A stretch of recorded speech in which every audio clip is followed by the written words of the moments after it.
with Gary Danielson. We've learned over the past decade that this rivalry has evolved into one of the most bitterly contested in all of college football. What makes a great rivalry in your mind? You know, Vern, I've thought about this, and where I go back first is you can't fool the American public. They know when they're watching a game that this game means a lot, and the players in the game are at the highest level. This has really epitomized that two things. And I think this game sets itself apart in one way, though. Some of these rivalries are bitter. I think the word that best describes this rivalry is respect. Both teams know the other guy's pretty good. Well, you know all about Stars over Alabama. We can't see them tonight because of the overcast and the rain. But two of the great stars on the field tonight will be these two wonderful running backs. Well, college football is blessed with a lot of great running backs, but on the field tonight, we're going to have two of the best in all of college football, and both teams know that their running back has to be the key to their offense. When these guys have the football in their hands, not only are they powerful, emotional, and leading their football team, but any carry could take it right to the house and change that scoreboard. But you know, when you watch this game, you could just really pick out any position. And there are stars all over the field, and this game has stars on the sideline too, because we have two of the coaches in college football that are must watch.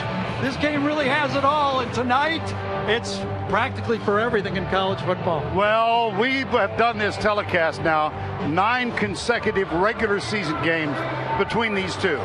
One thing we've learned, it usually comes down to a fourth quarter finish.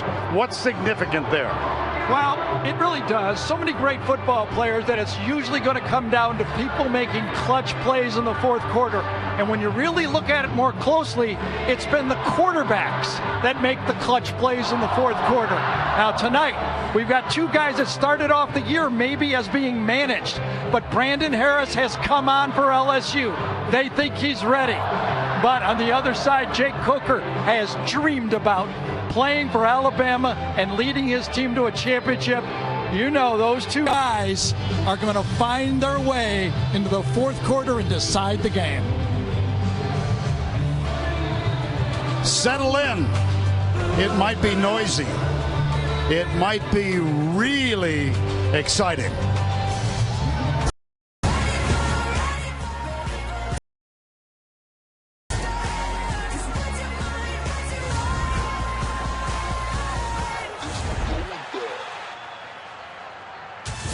The Home Depot SEC on CBS is sponsored by Wheels Up,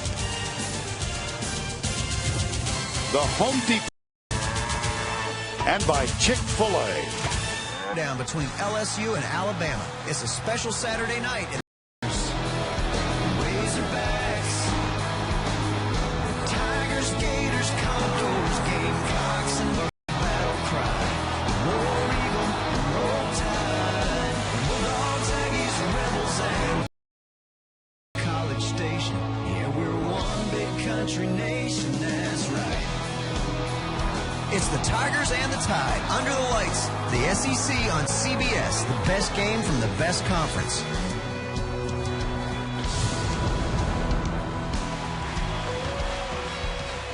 Bryant-Denny Stadium, Tuscaloosa.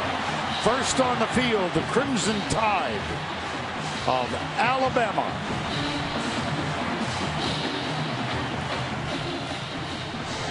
One loss this year, that occurred here against Ole Miss. Can't hold Les Miles back, can you? I guess you could try. Let's go down to Allie LaForce with Nick Saban. Coach, your defense is limiting opponents to just under 80 alone. How do you stop him? Well, you know, I think everybody's got to do their job. Everybody's got to play their gap. We got to leverage the ball very well, and we got to have more than one guy trying to tackle them all the time. LSU and Alabama have been decided in the fourth quarter. What takes this game down to the wire each year? Well, you know, I think it's two really good teams. Both teams compete well in the game, and they keep playing for 60 minutes. So that's what makes great football teams and great games. Coach, good luck. Thank you. Allie, thank you. Nick Saban said after he looked back at the Ole Miss game, he felt his team was too emotional to start the game. That's why it led to turnovers. I think he's told his guys. LSU has lost the last 4 in this rivalry. And Allie LaForge, she's with Les Miles. Coach, LSU has lost 4 straight to Alabama. Why will this be the team that ends the losing streak? All those opportunities are faded memories. It's all about tonight and the opportunity for our team to come in and play like we're capable. You have the best running back in the nation, but no one stops the run better than Alabama in this conference. How do you impose your will on them tonight? That will be a great matchup. It'll be a fight in the trenches, I promise. Coach, thanks. Good luck. Thank you very much. See you now. I say no. I think those 4 games have hurt the pride of LSU, and they are focused as they've ever been for this game. I think they want to show that they can win finally this football game against Alabama. It has rained for the last 24 hours. We have a 70% chance of rain. Early this morning at the hotel, we all arose and thought, well, it's going to blow. It's not raining right now. Well, the intensity of this rivalry has tripled in the last 10 years. They first met back in 1895. Meetings have gone into overtime, and it was that afforded both of these teams with an opportunity to control their own destiny. There is not one player on this field tonight that played in that 2011 game. There's some that dressed, 3 or 4 on each team, but not one player played in that game of the century in 2011. That was the last game LSU won. That was the game of the century for that year. Number 1 versus number 2, and LSU prevailed. That was pretty good, Vern. I like that. 9-6. Well, this one's not because it's only 2 calm versus it down. 4. Come on, calm it down. LSU won the tournament. That means Cameron Gamble, number 39 this year. Kenyon Drake is deep. Richard Mullaney, short kick, it's Drake. He is spilled as he gets out between the 25 and the 30-yard line.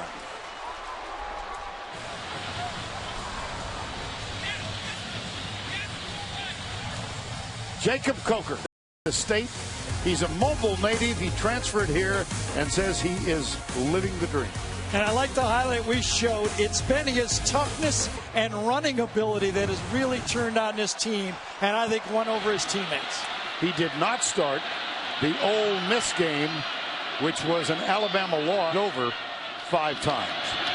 Coker wings it left. Richard Mullaney, the slot receiver. Well, let's introduce you to the Chick-fil-A starting lineups. That means cue the cow.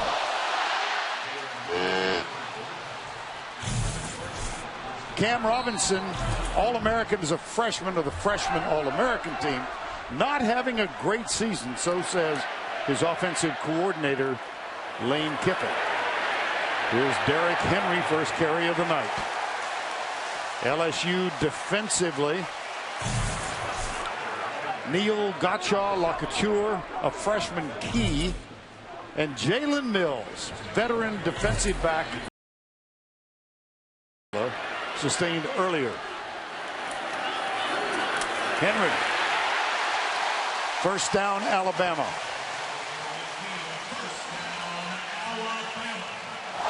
Vern, we started off talking about the 2 running backs, but to give you an idea in this series how close these teams are. LSU in the 10 meeting. This is the 10th meeting between the 2 coaches. Yards. Bama 1,147. A difference of just 13 rushing yards in the last 9 meetings. Pretty close. Pretty close. Cam Robinson, All-American as a freshman of the freshman All-American team. Not having a great season, so says his offensive coordinator, Lane Kiffin. Here's Derrick Henry, first carry of the night. LSU defensively. Neal, Gotcha, LaCouture, a freshman Key, and Jalen Mills, veteran defensive back. Starting his first game, he had a broken fibula sustained earlier. Henry. First down, Alabama.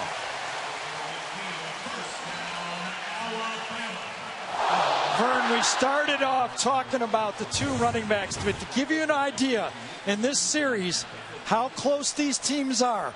LSU in the 10 meeting, this is the 10th meeting between the two coaches, 1,160 rushing yards. Bama, 1,147, a difference of just 13 rushing yards in the last 9 meetings. Pretty close. Pretty close. First down 10. Calvin Ridley, top of the screen, up, bump and run. Short, Mulaney. Down the sidelines. Jalen Mills was the first man there, but it's another Alabama first down. Lane Kiffin has taken a tactic that I have seen many times by Alabama teams. They use it in the national championship against LSU, is opening up, spreading the field with the passing game. A quick snap. Derrick Henry gets the handoff. Lewis Neal is the defender, number 92. And again, hurry up offense. Coker alongside is Henry. LSU with 4 down. Corner blitz. Up the middle. Tackle is made at the 35 by Kendall Beckwith. That's good on Derrick Henry. Well, the goal in this football game by both coaches. When you talk to the defensive coordinator, Kevin Steele, talk to the two head coaches, you talk to Lane Kiffin. They all say we want to get it to 3rd and medium. Under less than 3rd and 7. Well, that's where they are. Goal accomplished. Now let's see if they can make it count. Kenyon Drake behind Coker, gets the handoff, comes right, cuts up. No, did not get the first down. Tackle again, Kendall Beckwith with Jamal Adams, number 33. There's their two best football players, I believe, on LSU side, Beckwith and Adams. 4th and 1. We're going to start this already?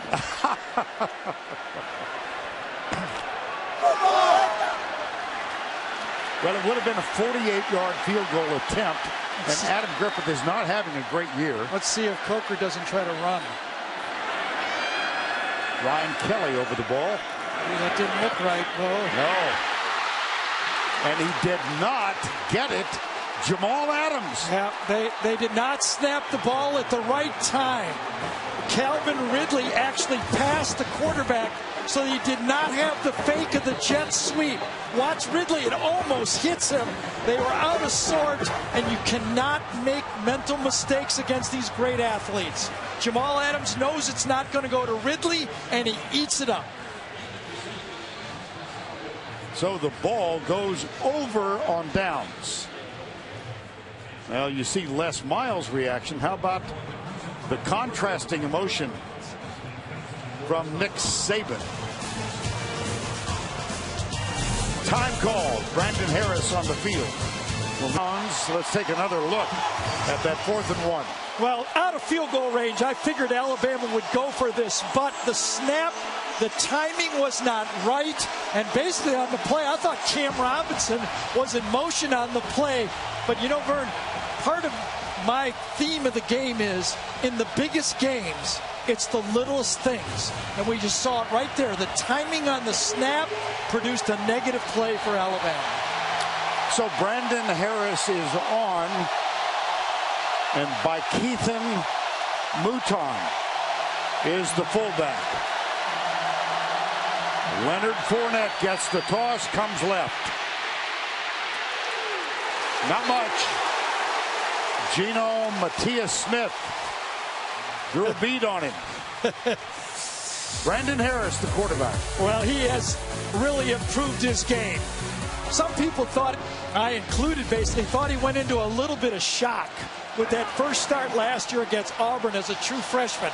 But you know what? The coach is talking to Cam Cameron and Les Miles. They said, no, it wasn't shock. He was enlightened. He figured out that he had to get better to play in this league, and it really, in the long run, helped him. 2nd down, 8. Play fake. Harris rolls out, pulls up, drills it. Incomplete. Traven Durrell was the intended receiver. He lost his shoe on that play. That's why he didn't throw it well. Chick-fil-A starting lineups. Hawkins, Tahuma, Hosick, Clapp, Vidal Alexander. See the backfield.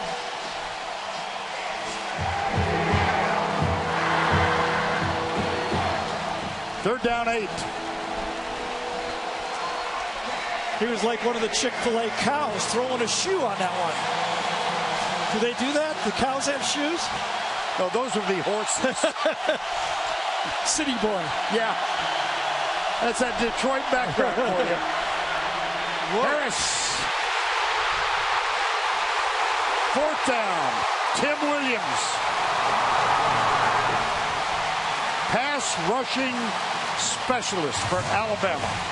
Well, it was an on-balance line, but Tim Williams just got outside the displaced tackle.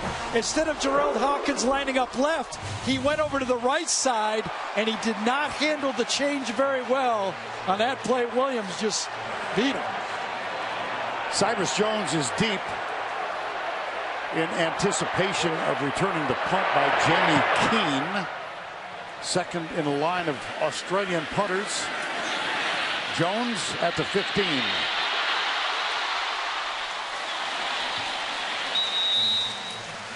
And 3 and out for LSU. That's a 56-yard punt. 11 on the return. Crimson Tide has it for the 2nd time. Tomorrow, league game early. Oakland at Pittsburgh. And the game late, Denver. Undefeated Broncos go in to take on the Colts. It all begins with the NFL Today with JB and the crew. The NFL Today presented by Southwest Airlines. 2nd series now for the Alabama Crimson Tide. Jacob Coker chatting with the offensive coordinator, Mr. Lane Kiffin. I talked to Kevin Steele, the new defensive coordinator for LSU, who was on the Alabama staff a year ago.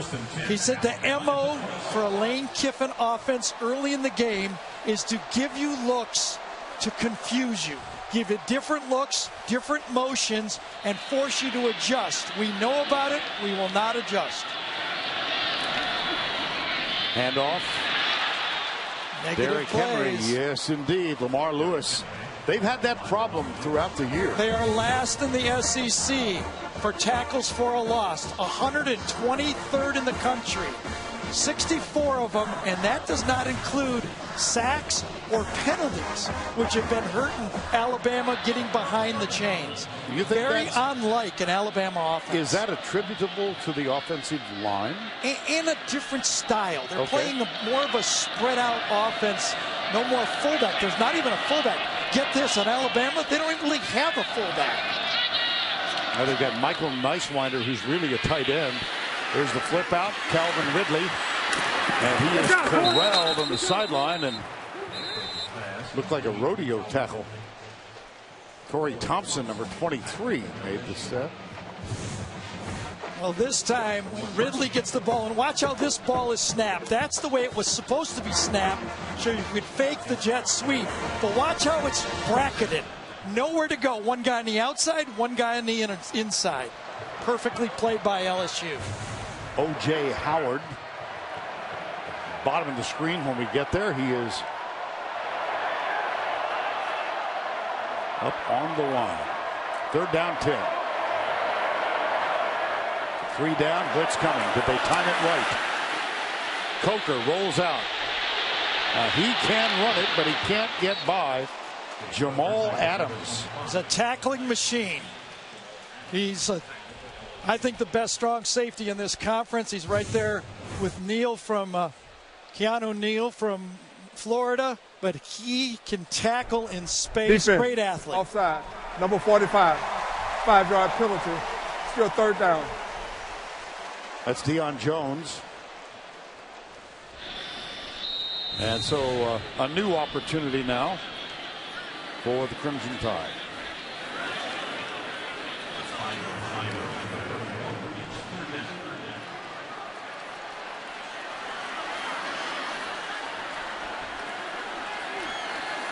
Third and 5.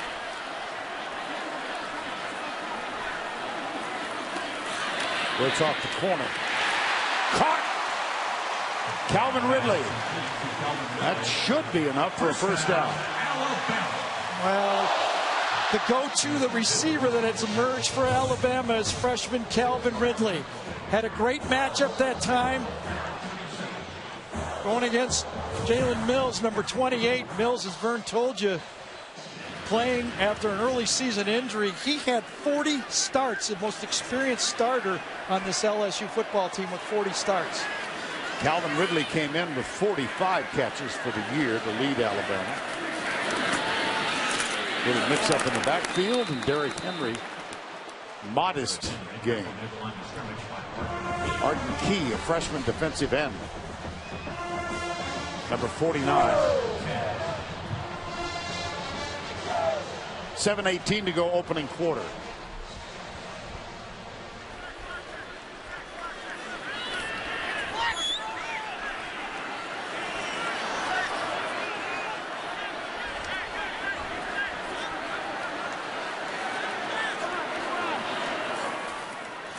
Coker back.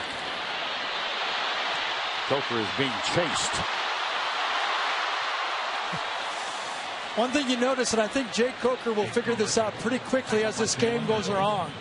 When you're scrambling against these athletes at LSU, there's not as much space as other teams. All that grass gets closed up really quick. And it'll be third down.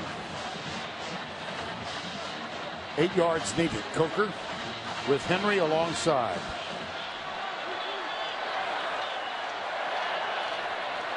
Ridley in the slot, right side. That's O.J. Howard, number 88. Here comes the blitz again. Coker goes deep. Got a man down there, overthrows him. Ridley. Nicely defended by Jalen Mills. I think he had the man he wanted to throw to, one-on-one to the outside. Lined up in the slot right there. That's where he's going to go, just running a kind of a seam route. Got a lot of space to throw the ball to. Not a bad throw. You know, you're going to put it out there. You throw the ball 35, 40 yards downfield, and you get it within 3 or 4 yards. And to the outside, you're going to have to take that. J.K. Scott, sophomore from Denver, 48-yard average last year as a freshman. Started off very poorly this year against Wisconsin in the opener. Average of 37 yards, but he's really come on. Speaking of coming on, how about that? I'll tell you, Mika Fitzpatrick is one of the best football players on this Alabama football team. You're not going to see as much of him in normal sets, but they've got him as a gunner now. The reason is he usually plays in the nickel. Well, LSU, not a lot of nickel. Got to find a way to get him on the field. Minka Fitzpatrick. When we come back, Leonard Fournette. He's carried once for 2 yards. Puts it up. Has to wait on it. Oh, no. Eric Reed. How about that? One of the better defensive plays of the year in that game in 2011. Saved touchdown on the wide receiver pass from Marquise Williams. And now LSU gets the ball. They were 3 and out the first time.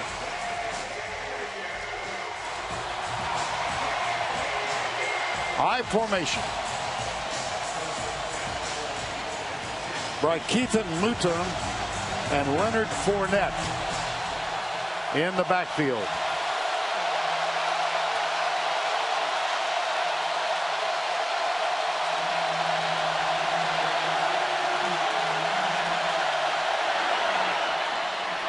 Fournette. Nope. Let's get an injury update. Once again, here's Allie LaForce. Thank you, Vern. If you remember, Tre'Davious White injured his knee 2 weeks ago. He's walking up and down the sideline right now. He has been walking for about 5 minutes, just trying not to stand still, trying to keep his body loose. He just now started doing some agility moves, as you can see, but that's the first outside of a walk that he's really gotten into. I'll keep you posted as I see more. All right, Allie, thank you. 2nd down and 9.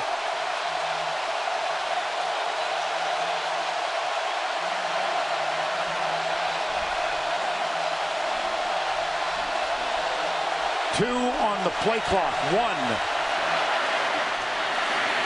Fournette, nowhere to run. Really? Well, Almost. Eddie Jackson finally got there. That's exactly right, and that's the style of defense Alabama plays. They call it a 2-gap. What that means is every one of those defensive linemen for Alabama try to hold that offensive line and peek both sides of their offensive linemen. And then they string it out, and it's the job of the safeties to cut the string. Do you trust Brandon Harris to throw this deep? I wouldn't.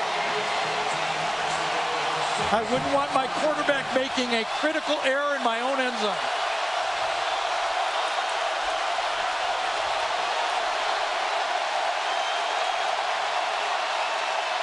Flag. Yep, delay of game. Delay of game. Offense, number 6. Half the distance to the goal. Still 3rd down. They are operating directly in front of the student section.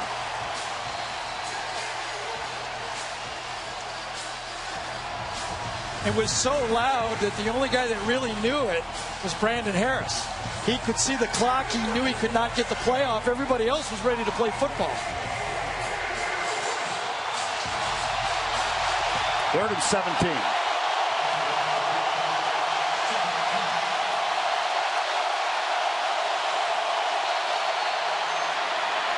Boy, back-to-back delays. Watch out!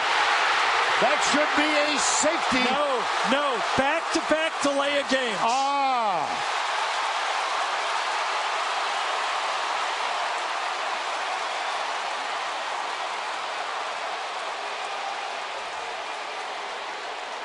Before the snap, delay of game. Offense, number 6. Half the distance to the goal. 3rd down. Les Miles saw the clock running down again. You can see 0. Les was attempting to call timeout and couldn't get it called. In reality, I think it's better to keep your timeout. You know what? It's half the distance anyway. Well, what's in your arsenal for 3rd and 18 from the 1? I'll tell you what it should be. Don't turn it over.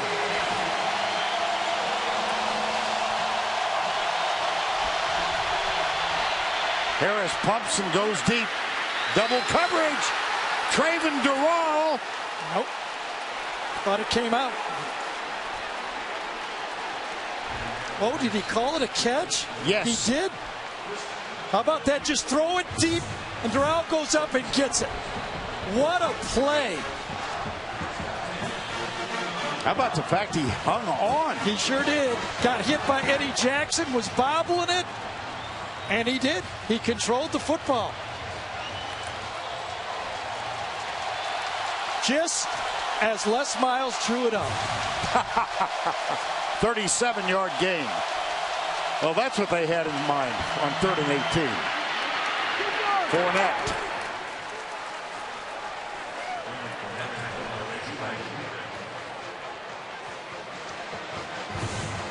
One of the things you have to do if you're going to run the ball against this Alabama defense is to commit to running the ball. It's not going to be pretty. Talking to Cam Cameron, he said, we know it's going to be ugly, especially in the first quarter. Les Miles told us, we think what we do running the ball in the first quarter will pay off in the fourth quarter. 2nd down, 6. Out of the gun. This is Fournette going to the right. Well, let's bring you up to date on the Alabama defensive 11.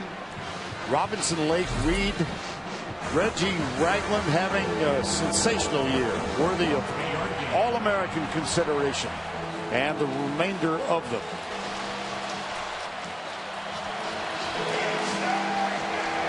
Third and 3, under 2 to go, opening quarter.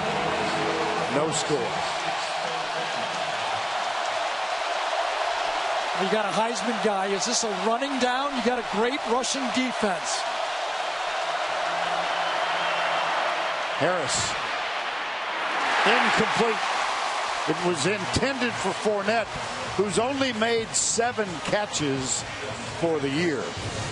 Well, he beat Dylan Lee to the inside. It was a great route by Fournette, and Brandon missed him. That should have been a big play. Dylan Lee's job is not to let the running back get inside. He gashed him inside, and Brandon missed a big play there. Jamie Keene for the second time.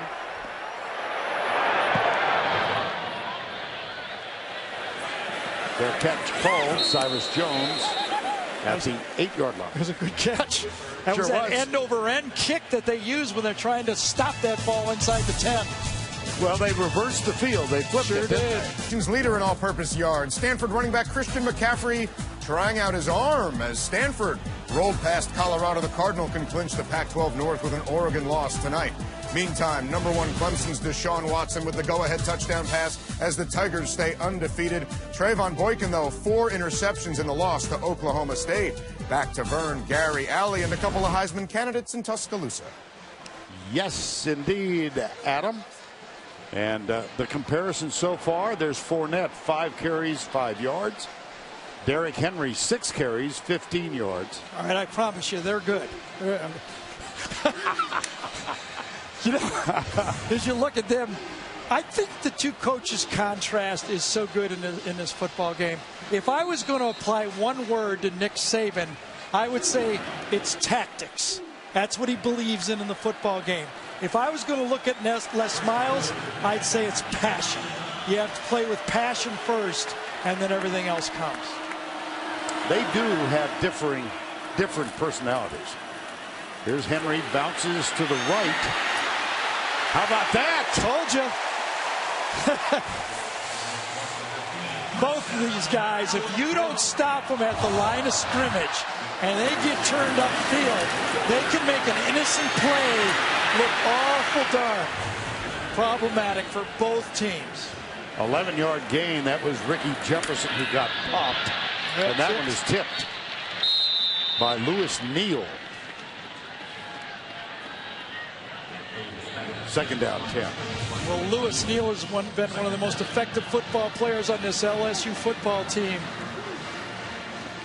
When you're in a passing situation, you better account for him. His motor's going every play.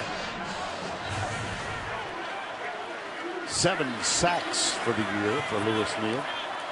Second down, 10. Mullaney in motion. Coker goes deep. Incomplete. Intended for Ardarius Stewart. Well, I'll tell you, there was great protection for Ardarius Stewart to cross all the way across the football field.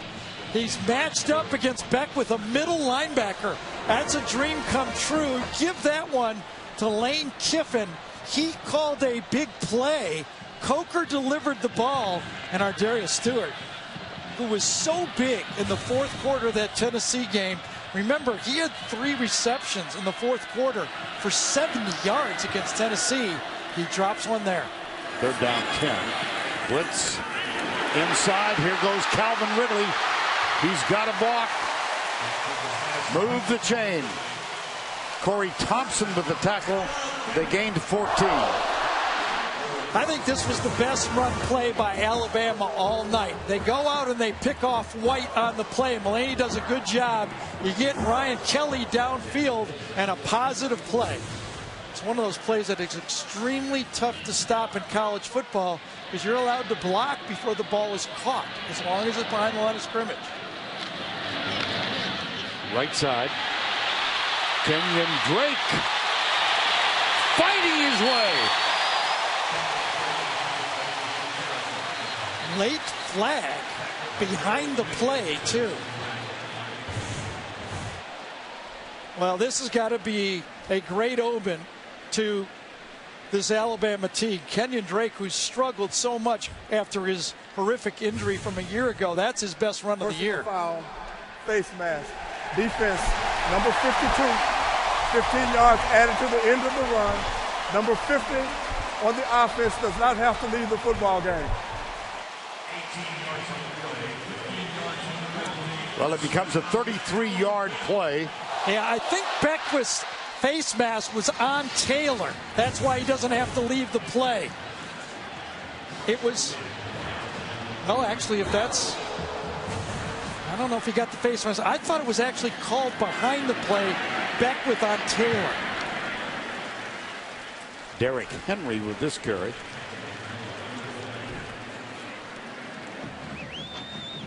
Well, the big plays in the first quarter were made by LSU, but this drive looks pretty darn threatening.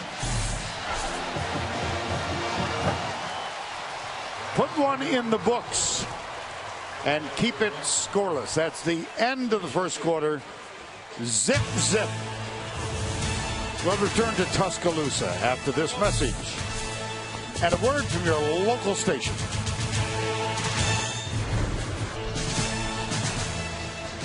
We welcome you back to Bryant-Denny Stadium on the campus of the University of Alabama. Let's go back, Gary, and take a look at the face mask. Well, we did think the penalty was Beckwith against Taylor. There's the two players right there. Watch it at the end of the play. It wasn't on Drake. We suspected it was behind the play, and that's what it was. Beckwith actually rips Taylor's helmet off at the end of the play. And that's what the 15 yards was, and that's why Taylor was able to stay in the game, because the defender took his helmet off. 2nd down 6 as we start quarter number 2. And we start it at the 29-yard line. O.J. Howard to the right side. Here's Derrick Henry, gets a little bit of a block from O.J. Howard. Well, we entered the second quarter, no score in the game. We all come in with expectations. Anything that happened out here that's changed your perception? Nope. Nope. He is succinct after all. A lot of good players, opportunities to make plays, but when you have the opportunity, you got to make the play. Both teams have had little mistakes and opportunities to make big plays, but pretty much like we've been seeing for the last 9 years, don't you think? I think so. Yep. How about the battle with Henry and Fournette? It'll unfold. It'll unfold. Something will happen so sooner we should or later. not take much. Don't leave. Don't leave. Okay. Oh, goodness. 4th and 1. You know, you can see the lack of faith in the field goal kicker for Alabama. I mean, they do not want a repeat of 9-6. You like the decision? Yeah. What's not to like? I liked it both times. I thought they were too far away on the first one to do it. I just didn't like the execution on the first one. And by the way, congratulations to Austin, Hardin, and the Florida Gators.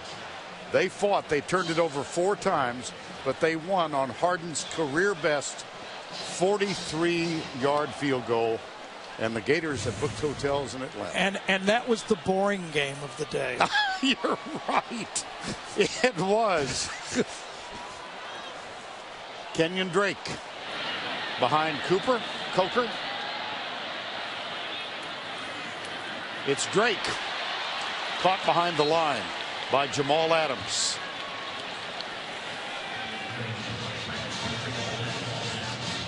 First time they've won the SEC East since 2009. Jim McElwain, what an impact he's made in his first year. Of course, McElwain was for 4 years the offensive coordinator.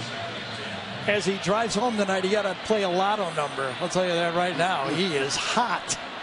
This is the 11th play of the drive. It began at the 9-yard line. Play action. Coker near side behind Ardarius Stewart. He really had to get rid of that one and pick a spot because he was getting rushed as the play was let go. Again, I think watching the first quarter, what really strikes out on you is you have to make your decisions quick. There's opportunities, but if you delay, you just take a false step, the quick athletes are going to eat you up. 3rd down 10.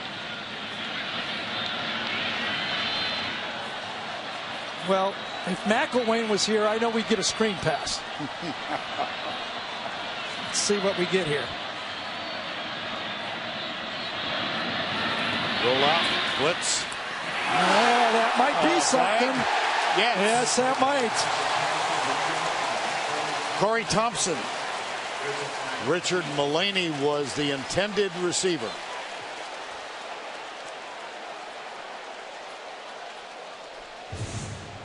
Pass interference. Defense, number 23. The ball is placed at the spot of the foul. Automatic first down. Let's see this. I think that ball could have been caught, to tell you the truth. Mullaney would have laid out for that. He's got great hands, and without the pass interference, I think that's a perfect call. That is the 10th first down for Alabama. About to break the scoreless tie. And the 5th penalty on LSU. So they average 7+ per game. Kenyon Drake gets the toss. He's got Henry in front. Now he surges down toward the 7-yard line. Deion Jones. Well, one of the reasons I thought that Derrick Henry was the most valuable player in this league for his team, not, obviously Leonard Fournette might be in the league, but for his team was because Alabama really hadn't developed a backup running back. If Kenyon Drake continues to play like he has in the first quarter in a couple minutes, that will solve that problem really quick. 2nd down goal. Play action. Coker chased by Beckwith. Bounces off the tackle. 3rd and goal. This was well defended by LSU. They attempted to slide the fullback into the flat. Nothing there, and there was nothing for Jake Coker to do to try to get as much as he could and take a hit. And he took a couple of them on that one. Deion Jones, number 45, was there. 3rd and goal. Not good when both linebackers hit you on a play.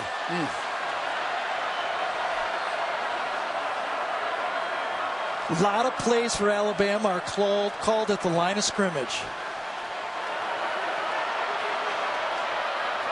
3 on the play clock. Coker drills it behind the intended receiver, Calvin Ridley. Jalen Mills defending.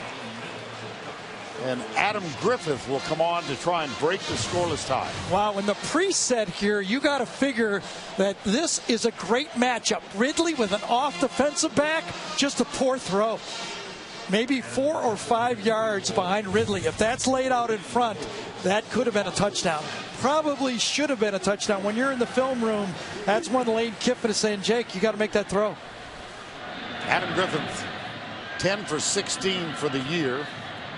This is from 22 yards away. Alabama scores first. Yeah, but not the 7 they could have, so this is beginning to look familiar. Well, it's this year's game of the century. Yeah, exactly. Well, and you see Jake Coker wincing. As I said, when you get hit multiple times by linebackers and that time by Jalen Mills, the safety, you take some punishment. I don't care how big you are. That adds up. Yeldon to the 10. Touchdown, Alabama!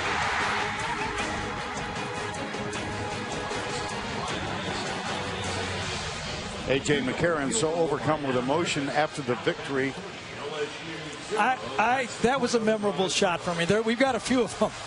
But you can feel watching that play and that replay and that memory, the pressure that is on these players. Now, it manifests in the quarterback a lot, but I got to believe everybody out there is feeling pressure just like that. 3-0 on the Griffith field goal. He will kick off. Darrell Williams and Darius Geis are the deep men. It's Geis. Oh, man. Oh, wow. Nicewinder. And Nicewinder was the guy, the fullback in the flat on the prior play to third down. So as a reward for not getting a touchdown, he gets to go down on kickoffs. Performed very well. First down 10. And let's check in with Allie LaForce. Thank you, Vern. We saw Jay Coker limp a little bit off the field after that last offensive drive. The athletic training staff is feeling around in his left shin and calf. So something in the lower part of his left leg. He got up, threw some passes to see how much pain he was in, then sat back down, and they're feeling around in there some more. I'll let you know as I hear more. LSU has one first down in the game. Fournette. Marlon Humphrey. Well, Fournette averages 193 yards per game. Well, this is the stats on the left for Leonard Fournette. He has 7 150 rushing games. This is the stats for teams against Alabama's defense. For the season, only one team has rushed for 150 yards. Amazing. Second down 9. He wins the Heisman tonight. He's going to earn it.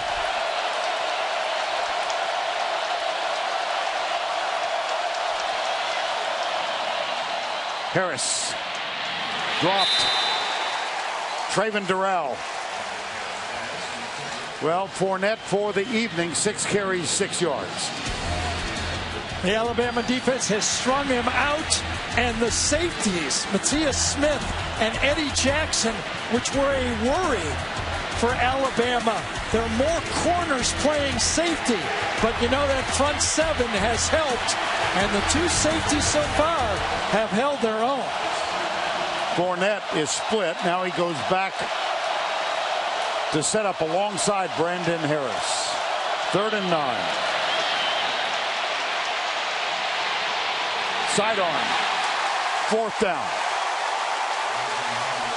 Jonathan Allen in pursuit of Harris.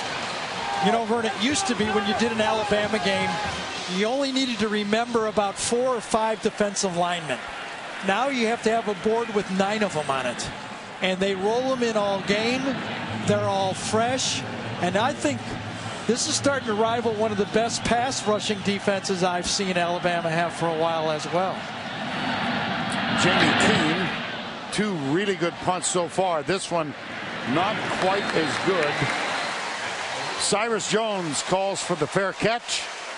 That's a 41-yard punt. CBS Sports coverage of the Home Depot SEC will continue after this message and a word from your local station.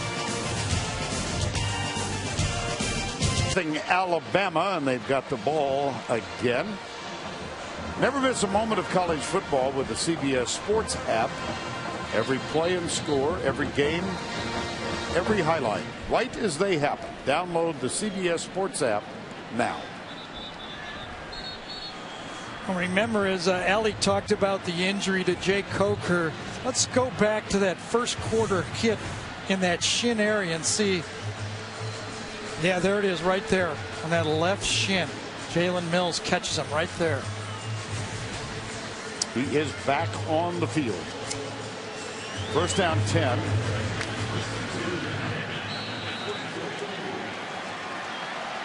Derrick Henry, the running back.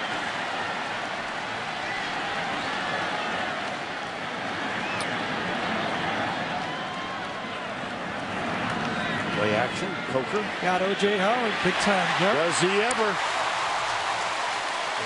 We all remember 2 years ago when O.J. Howard broke with that slant pass and impressed us, taking it to the house. This is a well-designed bootleg, one of Lane's favorite plays. It's kind of a boot action. They call it a sneak, and the reason they call it a sneak is they bring the back from the opposite side behind the line of scrimmage and sneak them over there. Well named? I think so. Yeah, got the visual? There you go. Yeah, I do. Because I'm paying attention. 15-yard gain.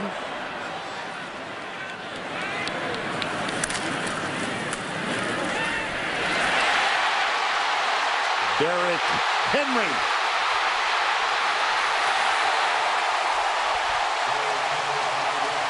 Well, that's what you're talking about. Any play. You know, you think you're calling a conservative game plan for Alabama or LSU, and a conservative call turns into a big call. The offensive line, a great fit that time by Dominic Jackson, struggling with an injury coming into this game, springs Henry, and once Henry gets into secondary, he is very seldom caught. Great straight arm there to get to the second level. That's a gain of 40 yards. Jeez, that's what I say, lightning. Both these backs. They're going to have to take a timeout here. Nick Saban's all the way down to the 5-yard line. First timeout, Alabama. I think they had a defensive lineman in there, A'Shawn. Yes, A'Shawn Robinson, yes.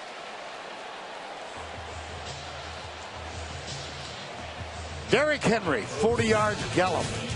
He's got 77 yards on 12 carries. Fournette, 6 for 6 yards.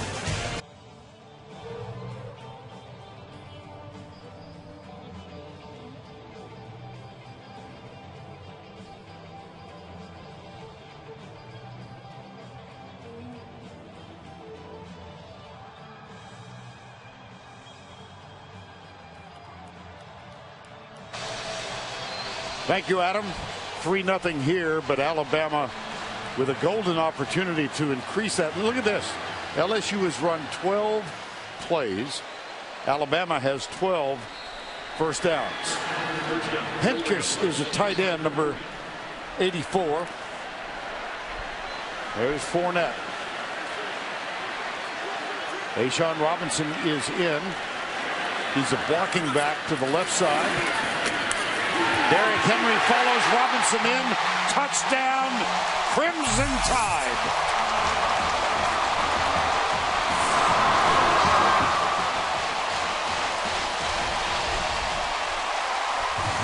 Well, this was your typical 3-play Alabama drive. I didn't believe I'm saying it. Start out with a pass, then you have a 40-yard run, and then you power it into the end zone behind your big uglies, who really had their best series of the game. Fournette getting ready to come back on the field. Just to give you an example of the talent, not just in the specialists, Vern, since 2009, Alabama has 47 players drafted. 10 of them were offensive linemen. LSU's had 44 players drafted, 11 of them defensive linemen. In this game, the Alabama offensive line will have the try. Is making the difference. Substitution infraction.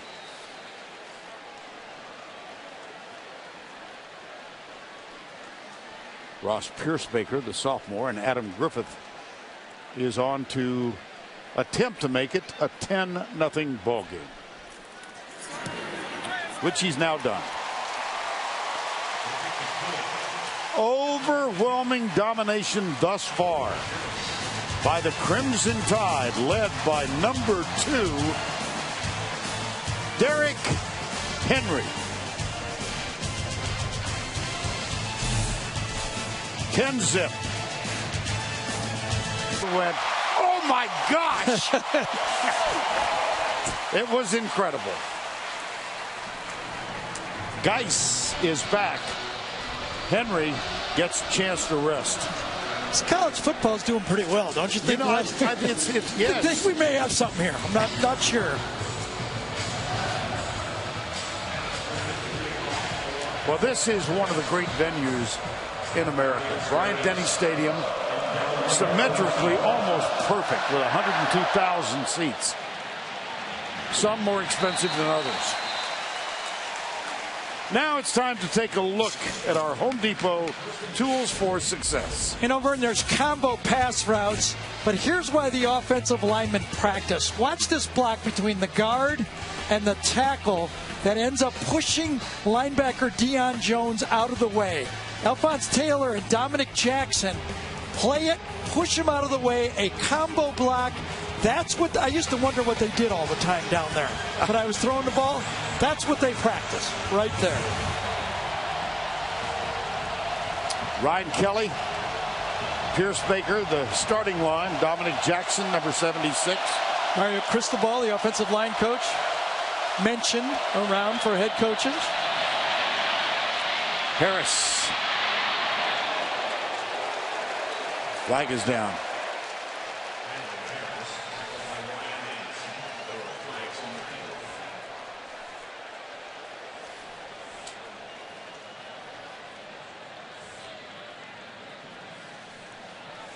Personal foul, defense, number 95, face mask, 15-yard penalty added to the end of the run, first down. That's Darren Lake. Apparently he grabbed the face mask of William Clapp, the right guard, number 64. Well, Darren Lake and Darren Payne, 95 and 94, will play more in this football game because of the style that LSU uses. Both of them are nose tackles. There'll be some games when they don't even get out there. But in this type of game, they're going to find some snaps. Well, largest deficit of the year for the undefeated Tigers of LSU. There's the old-fashioned I formation. Fournette, John David Moore, the fullback. Here's Fournette.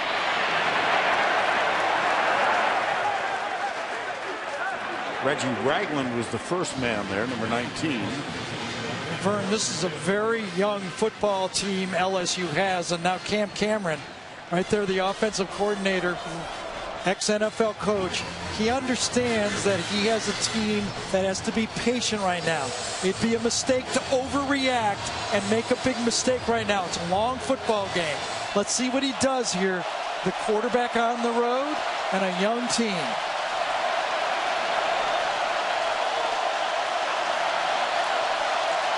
This is the first time LSU has made a snap in Alabama territory. Brandon Harris tries to slip a tackle. He's just short of the first down. Dalvin Tomlinson, number 54. And Reggie Ragland, number 19. Third down. Brandon Harris averages about 5 to 6 runs per game. Some of them come off of scrambled pass calls. But I think in this game, because of the success that Joshua Dobbs from Tennessee had and Jalen Hurd, we may see more of those called quarterback runs. They got to find a way to spring Fournette, and that may be using the quarterback in the run game. They slip it to Darrell Williams, and he's got a first down.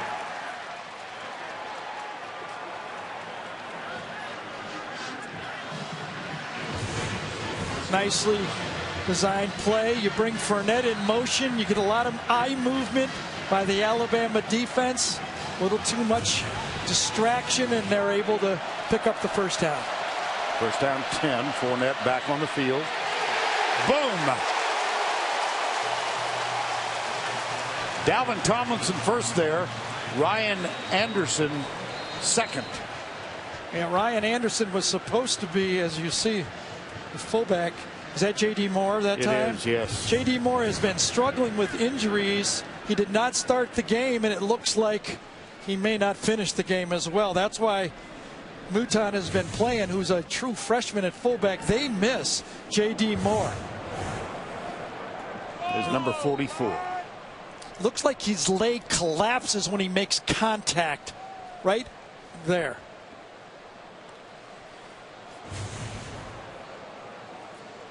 Well, the medical staff is out dealing with John David Moore, able to walk off without assistance. But Gary indicated he's had leg problems all year, and he was a question mark whether he was going to play. They were hoping he'd be healthy enough, but it's one thing running around in practice, another thing taking on 320-pound defensive linemen. Looked like his leg just buckled on him. Second down 12 after that loss of 2. Darrell Williams. That's Colin Jeter, the tight end, goes to the left side. Comes the blitz from the corner. Harris. Got him. Got him! Yep. Touchdown, Traven Durrell.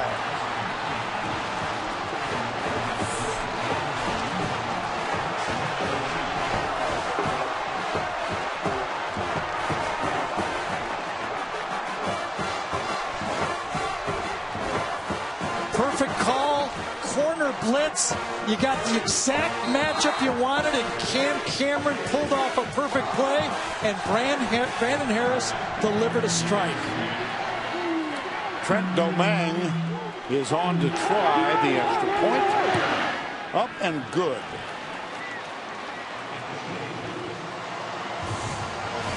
Well, here's the start of it. Alabama and Kirby Smart gambles bringing a corner blitz. That means the safety has one-on-one coverage. You get a receiver running at you full speed, he's got the advantage. Instantly, Brandon Harris knew he had it, and he went to the right guy. He knew he had time, and he delivered. Cyrus Jones hit Harris, but it was only after a perfect strike hit from Cyrus Jones, getting a little medical attention now. Looks like they're working on his right knee. LSU, that's only Harris's second completion of the ball game, but what a big one. And he's making them count. 2 for 77. Kick taken by Kenyon Drake.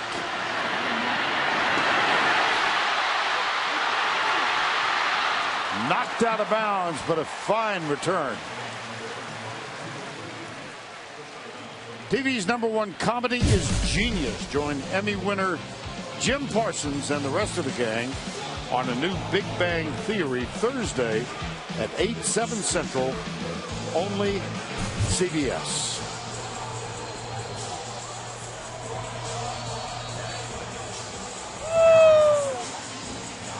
First down 10. 6:05 to go in the first half.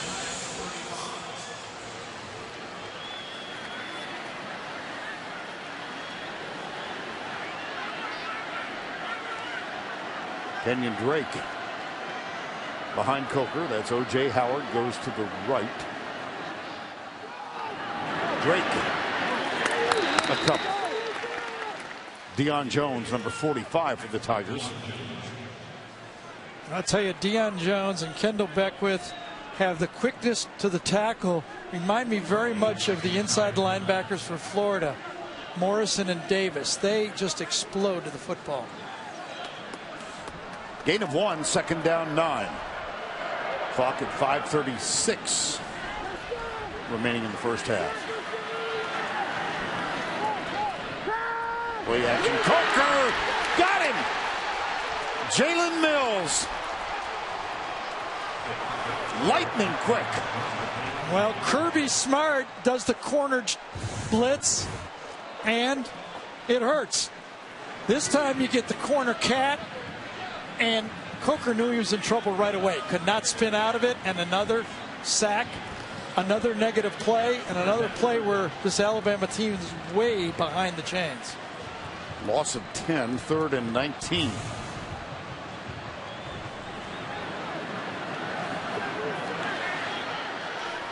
Calvin Ridley near side. There are 3 men. Top of the screen to the right. And off. It's going to be 4th down, and LSU will get the ball back. A little extracurricular activity. Let's go down to Allie LaForce. Vernon, Gary, a couple quick injury updates for you. J.D. Moore is out for the game. Also, quarterback Brandon Harris was getting some work done on his right knee. They were just massaging it. He got up quickly, though, and has joined his teammates on the sideline. Can't go out of the game after a touchdown pass, right? Yeah. Whatever. I'm going back out there. One more. J.K. Scott on to punt on 4th and 16. Dante Jackson, number 1, is back. This one turned over nicely. Did. Cats made it to 25. And he gets 7 on the return. Dylan Lee, number 25, made the stop.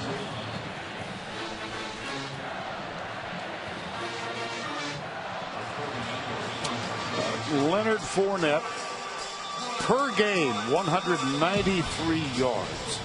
And that is a cue to bring the duck onto the screen. Time for the Aflac trivia question. Who holds the SEC single season record for highest average rush yards per game. That was the Aflac trivia question. 3:48 remaining first half. LSU trailing by 3.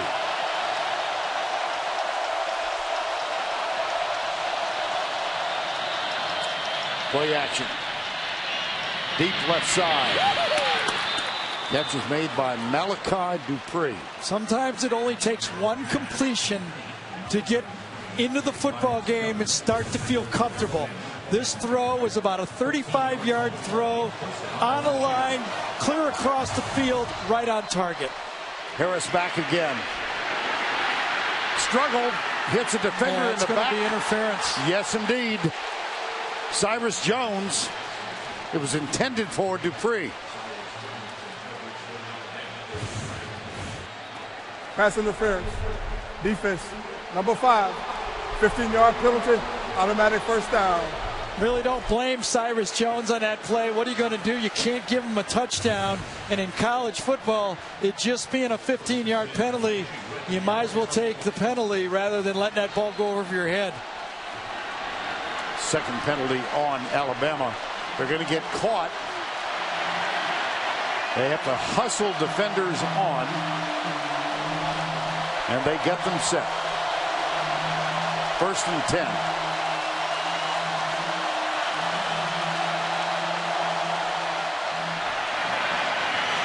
Harris to the 24-yard line. Well, this is the zone read keep that I thought we'd see. And this time they're running it off the defensive tackle.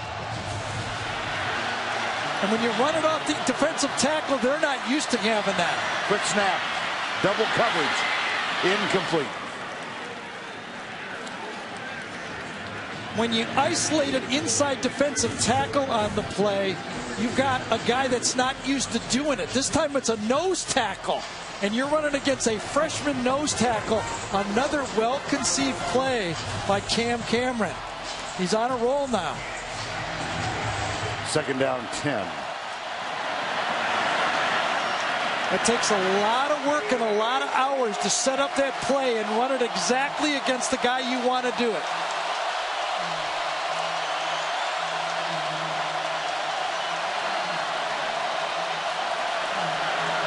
Better hurry. They do get the ball snapped, and again. I'll tell you, there were some questions about those safeties. Okay, with Gino Mateus-Smith and Eddie Jackson without having a thumper safety on the field. But you know for 2 weeks, they've heard the same thing. You guys are too small. You guys are corners. Are you going to be able to tackle Leonard Fournette? Well, he came up and just delivered. Fournette, 9 carries, 9 yards. 3rd and 9.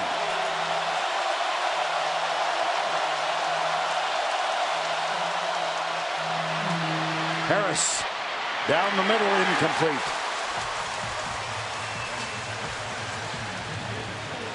Be about a 40-yard field goal if they try it. Trent Domingue, one of the heroes in the win over Florida when he took a pass from Brad Craigthorpe and bobbled it about 3 times, but scored on the fake field goal. That was the winning margin for Les Miles' team. This is from 40 yards out. He's perfect for the year. 9 of 9.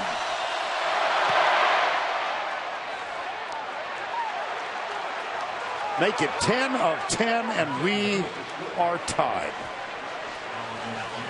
Well, about 6 minutes ago, it looked like Alabama had control of this game. And you know what LSU did?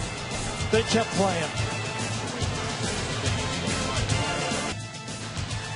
Well, we're a couple of minutes away for the Geico halftime report. We're back to our New York studios, and I'm quite sure they will show you that goofy play, backward pass that helped Arkansas knock off Ole Miss 53-52 in overtime. Or as it's being called by some of the writers, I saw Pat Forty named it Woo Pig Lateral. It's pretty good. Got to do those quick. You know, got to beat everybody to Twitter nowadays. Oh, my gosh. 2:22 to go before the break. Followed by Woo Pig face mask, right, on 4th down? Yes, it was. Oh, my. Uh-oh. Went out of bounds. This is reminiscent of a year ago. At the end of the game, 50 seconds to go. Kick went out of bounds, and Blake Sims had a short field and ended up tying the game. There it is, out of Free kick bounds. out of bounds. 5. Kicking team number 36. The receiving team has chosen to take the football at the 35-yard line. And you know, this First is down. no big thing unless the little thing turns into a big thing. Got a glimpse of Bradley Dale Pivito, the special teams coach. Second stint with Les Miles in Baton Rouge. So first down 10. 2 timeouts left for Alabama. There's Pivito. Odd to see a team now like LSU that doesn't have a kickoff guy that can get it into the end zone. They are pooching it down to about the 10, and if you don't do it well, it can go out of bounds.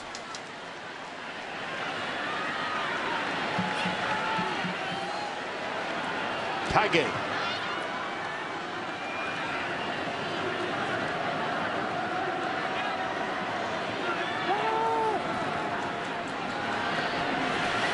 Got him!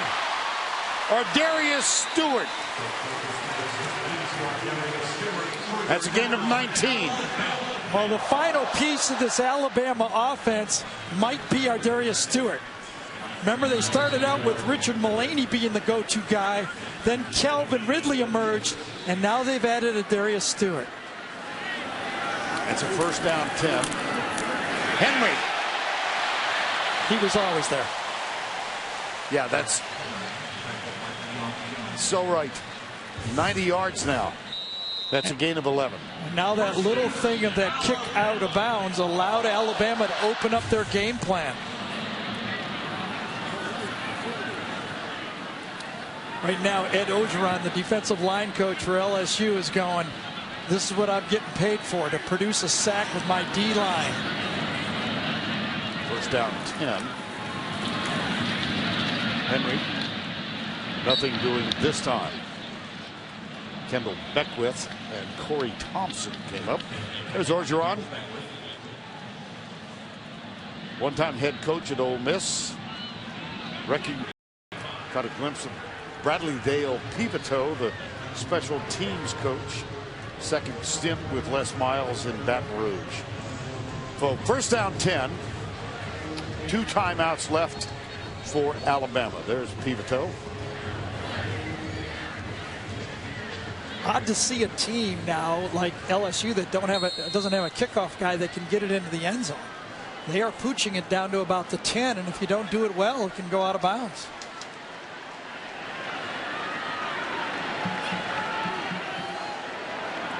Tige.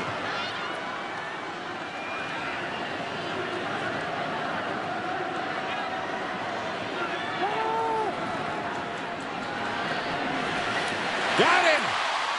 Or Darius Stewart. That's a gain of 19. Well, the final piece of this Alabama offense might be our Darius Stewart. Remember, they started out with Richard Mullaney being the go-to guy. Then Calvin Ridley emerged, and now they've added a Darius Stewart. That's a first down 10. Henry. He was always there. Yeah, that's so right. 90 yards now. That's a gain of 11. And now that little thing of that kick out of bounds allowed Alabama to open up their game plan. Right now, Ed Ogeron, the defensive line coach for LSU, is going, this is what I'm getting paid for, to produce a sack with my D-line. First down 10. Henry. Nothing doing this time. Kendall Beckwith and Corey Thompson came up. There's Ogeron. One-time head coach at Ole Miss. LSU, I want to go play for a guy that can teach me how to get to the NFL. You know the easiest path to the NFL? hit the quarterback. 3rd down, 18. 31 seconds to go. Timeouts are there. A little surprised. And they settle for the short pass to Mullaney. Yeah, it turned out to be a good move because with that negative play, they didn't want to give the ball back to LSU, but a little bit conservative in my mind. You can't think you're going to get sacked.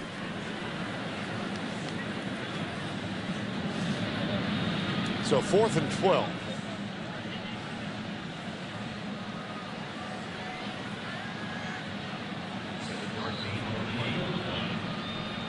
And J.K. Scott comes on 4th down. Well, we know one thing. Hugh Freeze would go for it. He went for it today on 4th down. A huge decision, I thought. Of the first half, Alabama. Almost came back to bite Hugh Freeze on that play with the field goal, but they got a block. So time taken, 10-10. Be right back. Anybody remember the Iron Bowl 2013? Adam Griffith attempted a 57-yard field goal. This is from 55. Yeah, good news for Alabama. No one's back there. That's the first thing I look for. There's no Chris Davis. LSU's playing a little bit safe on this play. Griffith. They don't want to fake.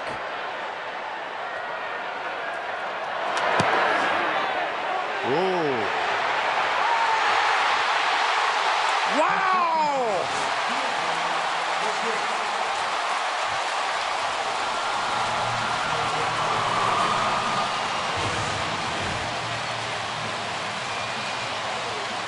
He's gotten stronger. That was good from 58.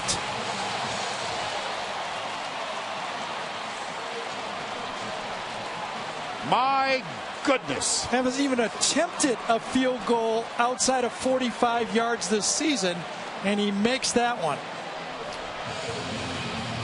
Adam Griffith hammers it home from 55. Still 14 seconds to go before the break.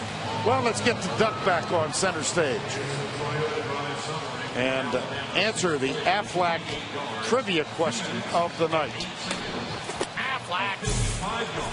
Who holds the SEC single season record for highest average rushing yards per game? Herschel Walker, 171.9 in 1981. Fournette averaging 193, but tonight in the first half, 9 carries, 9 yards.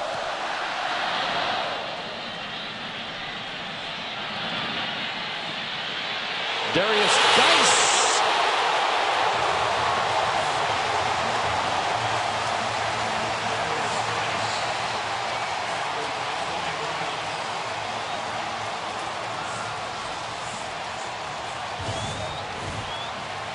Well, we don't know if it was Tony Brown or Cam Sims. It was one of those two guys. The reason they have 2 number 7s. Look Tony like Brown. Tony Brown. Yep.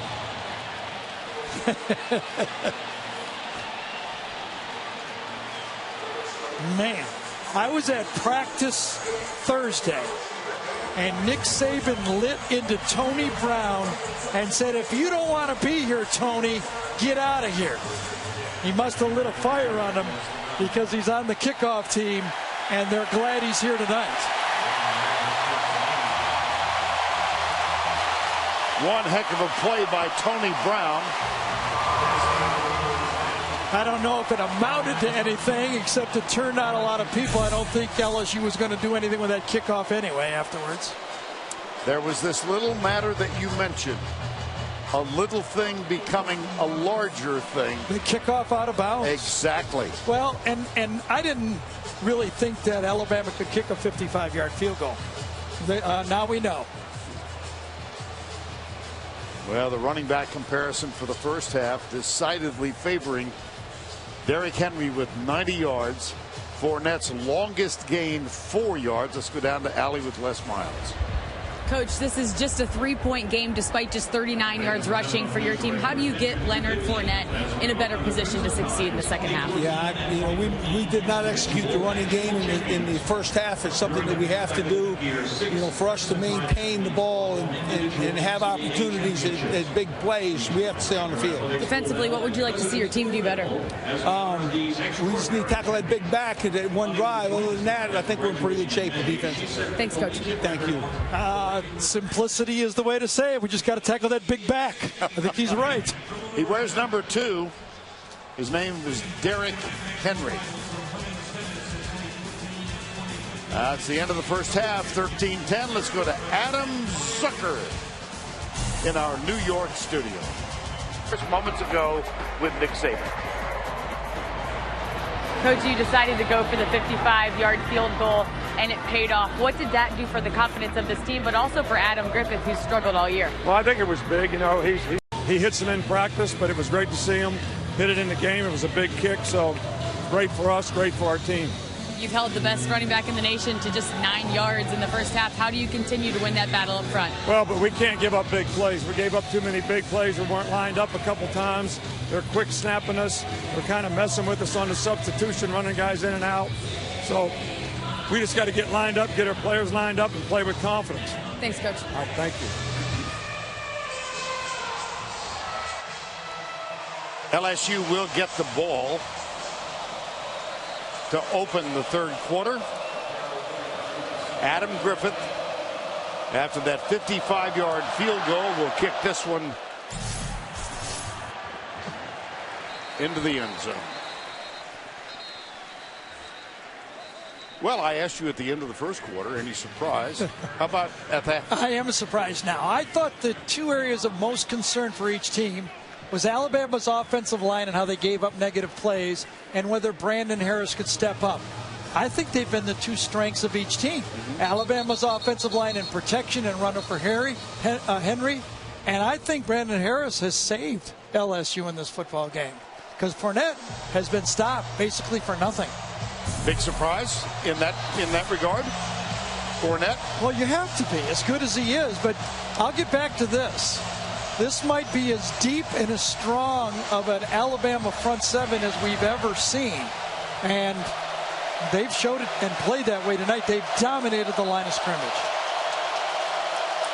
Brandon Harris, play action. He rolls to his right. Intercepted.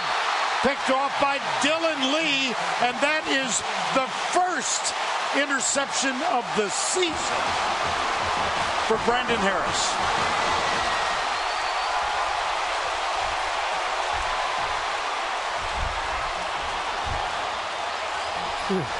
Dylan Lee may run right over to Kirby Smart and hand him the ball because in passing situations, Dylan Lee usually has to leave the field. And now he's going to say, Coach, I can play pass defense too, I'll tell you that. Cam Cameron comes out and tries to make something happen. Ball was thrown behind the outside to Trey Quinn, number 8. And Dylan Lee runs underneath that and makes the pick. That is only the 3rd turnover all season. Pointed to himself. He's right. Tried to force something in there. Coach gives you a play on first down. Anything but a disaster. Kenyon Drake is in the backfield. Now he's down inside the 20 to the 10. Dives in. I think looks like they have him stepped out. I think so. Ball is marked between the 3 and the 4. A little slip screen to Kenyon Drake. He gets into the secondary. Yes, he did step out.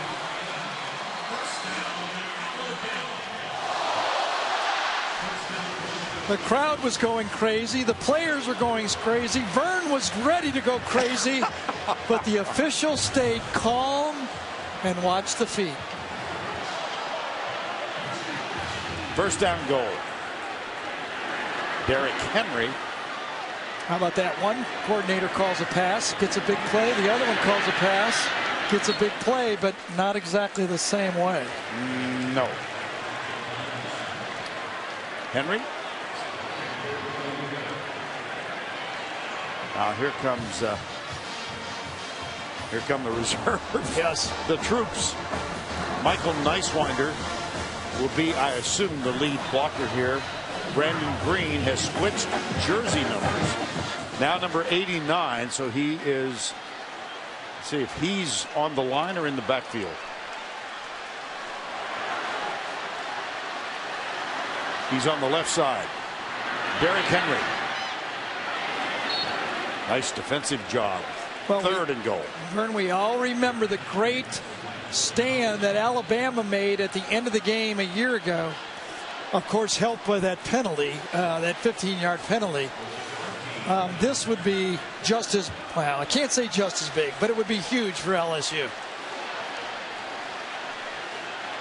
And here are the Verizon red zone numbers for Alabama. Ashawn Robinson, who was the lead blocker on a previous touchdown. The defensive end is back in there. Henry, touchdown, Alabama.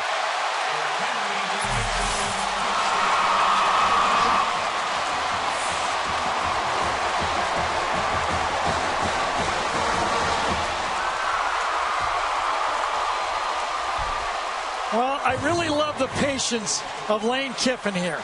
Stuffed on first down, stuffed on second down, and you know what? He tries to power it on third down. A lot of people, sometimes I think so too, to be honest.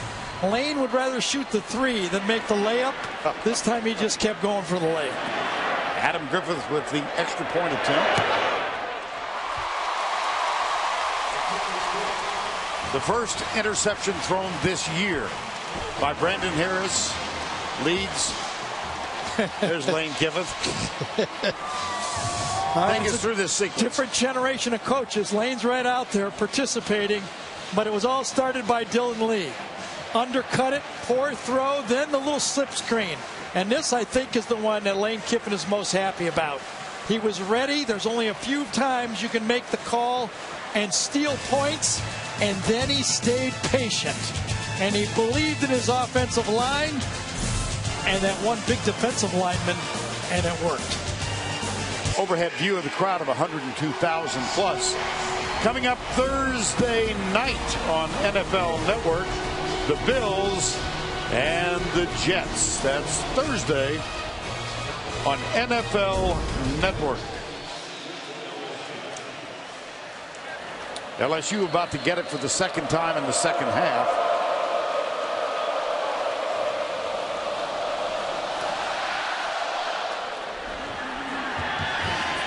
That'll be a touchback. Gary, take us through the game trends. Well, these are mostly stats, and we saw it. Derrick Henry had that one bruising run, but he was effective on other ones too. 93 yards is impressive. Story of the game. We talked about this yesterday, Vern. Nobody else heard it, but we'll talk about it now. I did not see any path for LSU to win if Henry didn't get 125, 150. And he's a long way from there. You know, Brandon Harris, I thought, was the story of the first half. They saved LSU. I think now he's going to have to redeem it, to do it now. And, you know, they were down by 10 points before. If I'm Harris, I'm going, guys, we did it once. We can do it again. Back to the I formation on first down 10. Here comes Fournette. My gracious, the yards are tough tonight. He's working on 9 consecutive games with a rushing total in excess of 100 yards. And a long way from that right now. 10 carries, 10 yards. You know, Dylan Lee right here sets the edge. He gets an interception, sets the edge, and forces him backside. That back-to-back plays by Dylan Lee on the edge. Kirby Smart, defensive coordinator, loves that. Just loves it. That's how they teach defense.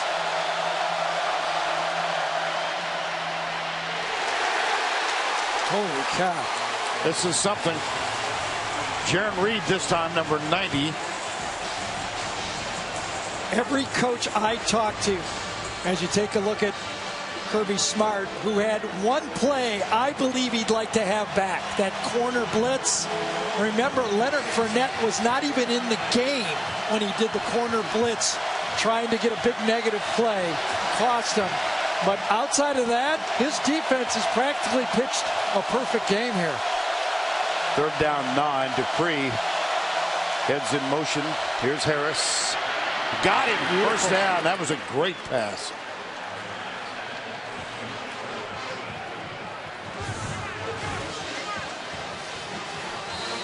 Time to wind up.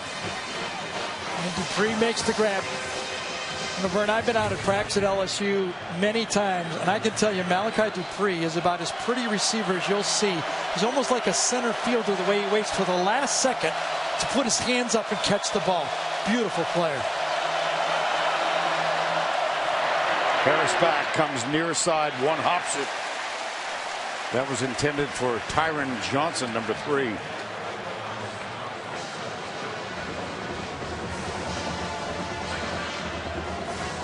Cam Cameron, to your point, was talking about Dupree and said he has hands like Odell Beckham and Jarvis Landry. That's high praise. Well,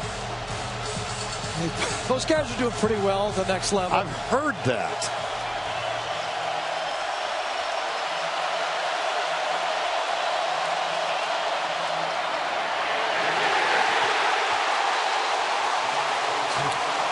Sean Robinson tackles. I'll tell you, one time it's number 93, Allen. Then it's Jaron Reed, number 90. This time it's Sean Robinson, 86, a run stunt that time. Did you see the crossing of the tackles? A little bit of a run stunt right into the play. Fournette now 12 carries for 9 yards.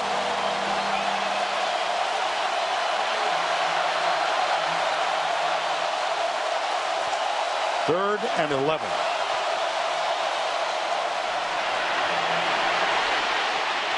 On the run, incomplete.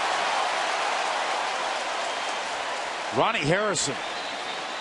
4th down. They really spied on, excuse me there, Vern. They really. Number 74 of the offense. That penalty is refused. It'll be 4th down. Alabama really only rushed 3 players. They were spied Rashard Evans, number 32, and it paid off because the 3 defenders put enough pressure on Harris to get him out of the pocket. That brings on Jamie Keene for the punt. Cyrus Jones is back. He is at the 25. Comes up, grabs it. Watch out. And it's going to come back.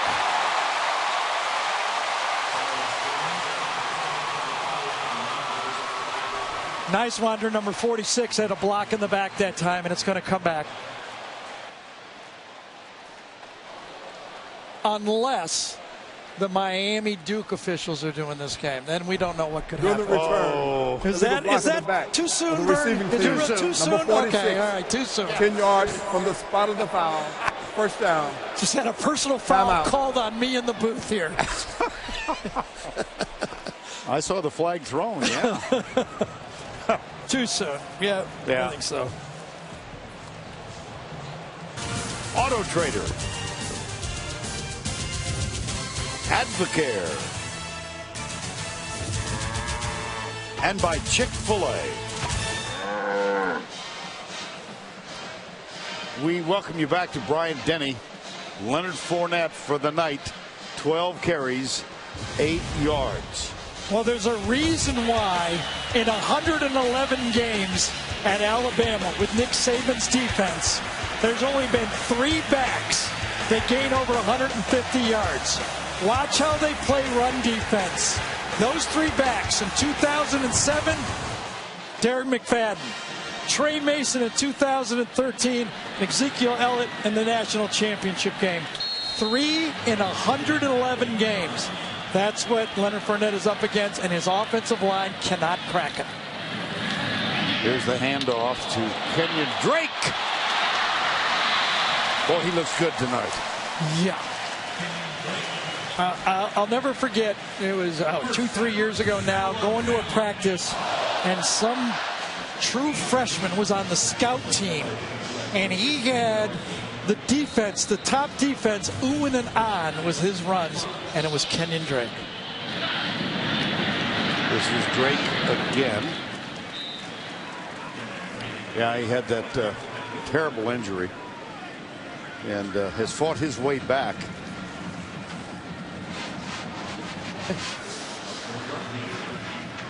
Now Calvin Ridley breaks and goes wide to the left side. Mullaney is in the slot, and Derrick Henry is back in the lineup.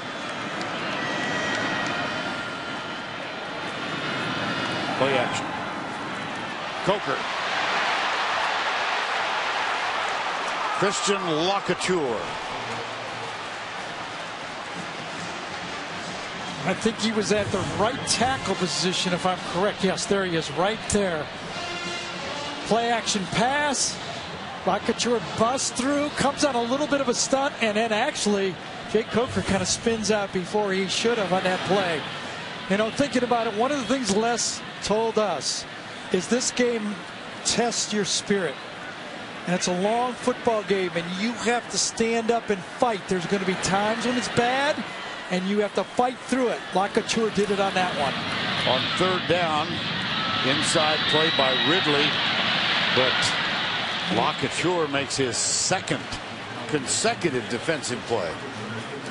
Well, that's what Les Miles was talking about. When things look bleak, interception, touchdown, things are going well for Alabama. That's when your spirit gets tested, and the LSU Tigers answered it on that drive. J.K. Scott, line drive. One hopper and whoa. Brother. 8:11 to go, third quarter. That is a 39-yard kick. Never got more than 20 feet off the ground. We're midway through the third. Alabama. He has taken a hammering tonight. Good for you, Zach, to walk off that field. I love it. Do not lay down on that field. Zach Mettenberger limping off after a tough evening. I just thought that represented all the proud warriors in this game, even the teams that lose in this game. This is a fight to the finish. That was 2013, and I'll never forget that.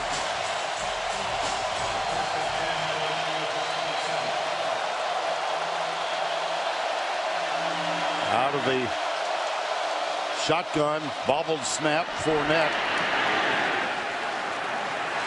Listen to this, Gary. Well, first let's check in with Allie LaForce.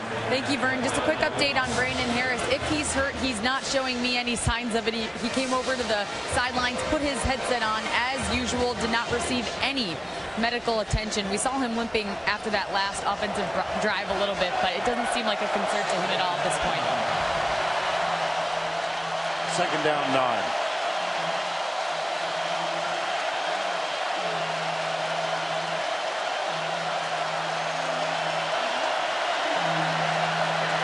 Play clock at 5.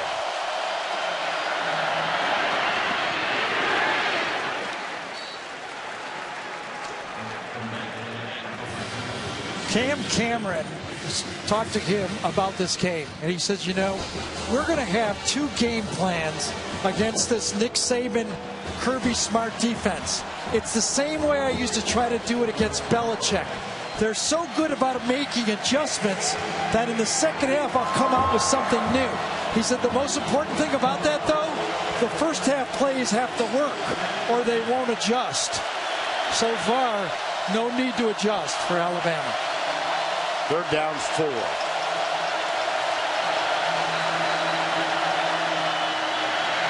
Harris batted backwards.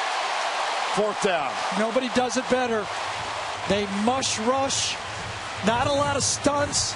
The big guys just push inside, and they bat balls down. A'Shawn Robinson gets this one. A'Shawn Robinson is lighter this year. He changed his diet.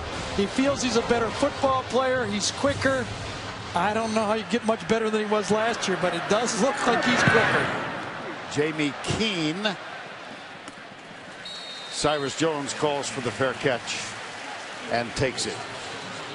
41-yard punt. Leonard Fournette, 14 carries.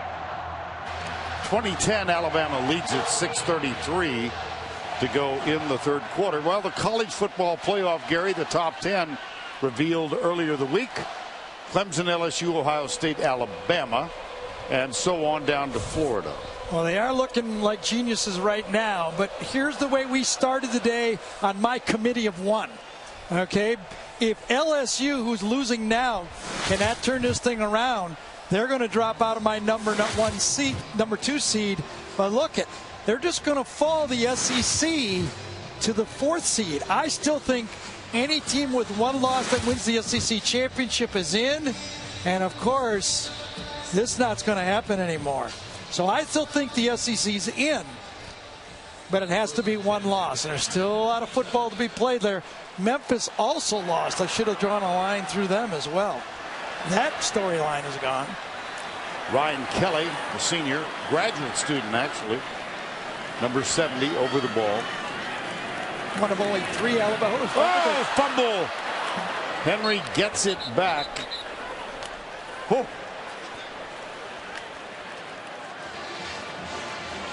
Well, this LSU defense rose up last series. And remember, the story of the recent history of this series is LSU has only scored over 20 points once in the last 7 games. Calvin Ridley. How about that little move? And he is popped as he nears the sidelines, but he picks up a first down. Obviously, they're going to have to score more than 20 tonight to win. This matchup has a lot of factors, and one of them is elite players. Remember Julio Jones against Patrick Peterson? Well, you're looking at a new elite player right there in Calvin Ridley. Henry. Deion Jones with the tackle for LSU. You've got elite players making a statement on this game. You've got program players. Remember Jacob Hester with the touchdown? Oh, yeah. Blake Sims, another program player. You've got the emotions of AJ and the warrior mentality that we showed you in Metzenberger. The series has it all. Take that. To Sean Bauer, number 46, knocks it down. Bauer, injured in the Syracuse game, was back for the Florida game, starting to get his health back and batted balls on those quick passing games. The best help for that secondary is to get those defensive linemen to get their hands up. Coker is 12 of 18 tonight for 123 yards. Alabama with a 3rd and 9 and has a 10-point edge. That's Mullaney in motion. 5-man rush. Coker gets rid of it. Ridley.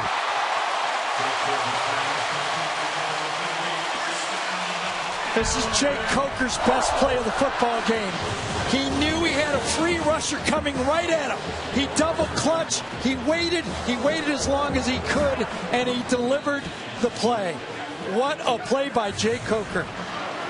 It was John Battle who almost got there. Number 26. Henry. Vern, as we're counting down here, closing into the third quarter with the score 20-10, you start to get the feeling that LSU needs that turnover. And they're woeful at turnovers. Only 9 on the season. They're ranked 109th in the country. They need one bad. 2nd down, 6. Kenyon Drake. Holy cow.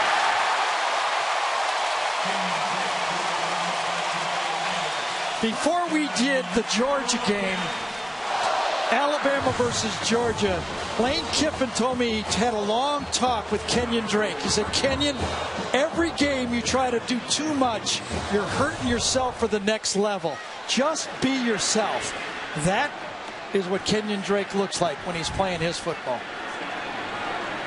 See the rushing comparison.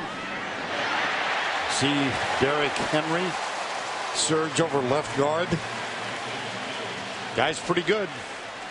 He's got 102 yards in the game now. His counterpart, Fournette, 14 carries, 14 yards. Henry with 102, Kenyon Drake with 70. Henry, first down goal, Alabama. Nick Saban says he does not like to give his offense or defensive play callers advice. Right now, my advice to Lane Kiffin would be keep going for layups. Don't get fancy. Tried to go tempo. False start. Offense, number 74. 5-yard penalty. First down. Tried to hurry up on the play, and Alabama kind of shot themselves in the foot. That's Cam Robinson. One wonders why you have to hurry up when your other tempo's working so good.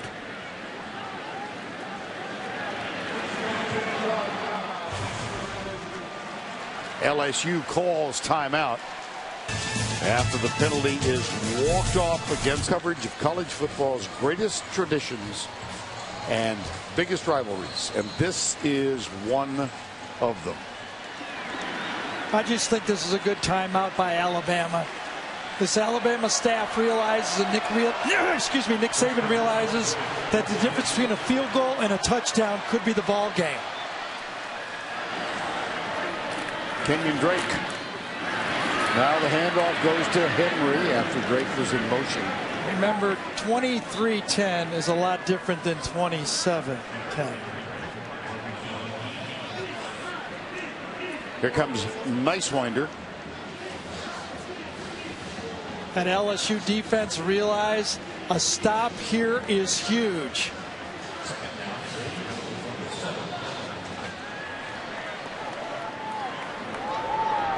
Second down goal.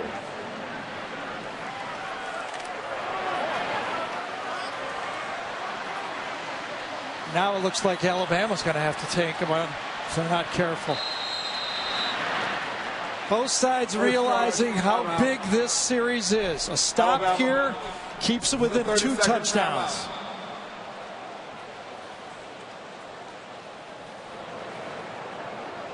Well, each team has used a timeout now. Coker chatting with Nick Saban and Lane Kiffin. Went with a 57-34 advantage in plays. You see the little difference in this Alabama team than past teams. They're a little bit more with the no huddle. They're running more plays. They now are ranked in the top 40 in college football in plays per game. They don't really change their style as much.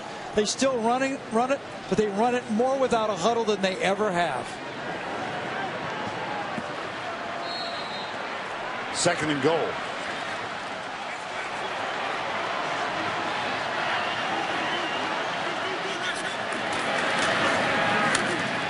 Henry.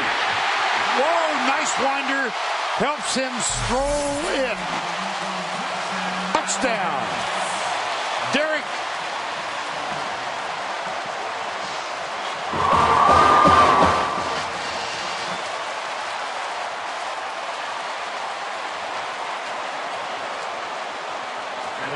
Nicewinder got the final block, but LSU's defense really sucked inside, and even without a great block by Nicewinder, that might have been a walk-in anyway. Adam Griffith for the extra point, the hold from Cooper Bateman.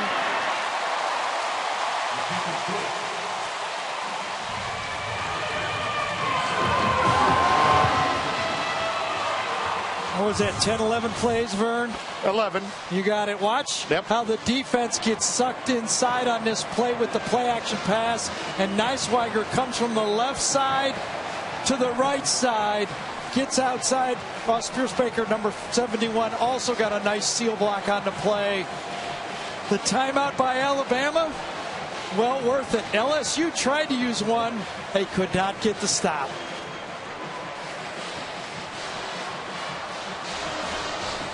When you dial the right play, that's how you feel about it.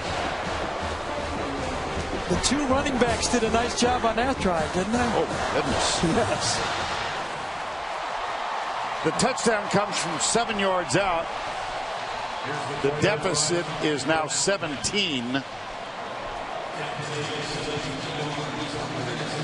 Alabama 39 runs, 19 passes. We talked about how LSU, it might be one of the stories of it in this matchup lately. As we said, only one time have they scored more than 20 points.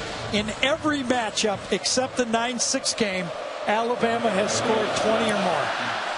Not enough points when you get right down to it. This is Darius Geis. Bounces off a potential tackle. Boy, he is a fighter.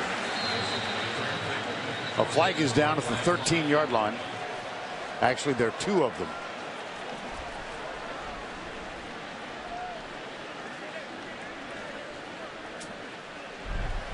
During the return, holding on the receiving team. Number 35, half the distance to the goal, first down. Now let's go to Adam Zucker in our New York studio for an Advocare update.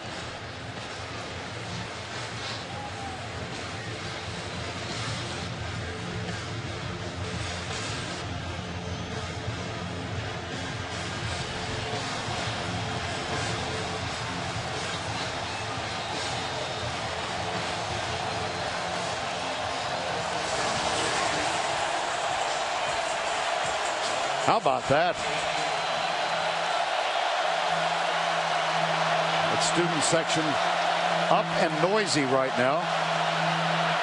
Harris got a lot of time, but then that pocket collapses, and Dylan Lee, who is having a fine game, makes the tackle. Well, what happened is Cam Cameron tried to do a double move to the outside. That's why Harris had to hold on to the ball too long. LSU is trying to find something to make a big play. That's the problem for LSU. They're not built this way. When you say, what do they got to do? If you try to manufacture a trick play, you risk the sack. Fournette cannot get loose. A'Shawn Robinson again.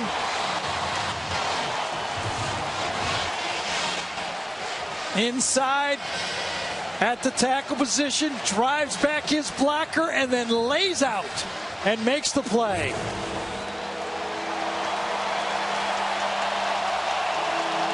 Third and 16. Not sure I've seen a better rush defense than this in a long time. Can't remember, unless it's another Alabama defense. Deep side. Same play they tried when they were backed up before. Let's just try to throw the ball to the sideline and see if one of our athletes can save us. Durrell that time could not. He did it earlier, but on that one he couldn't. And LSU forced to punt, and this thing could get out of whack real fast. You bet.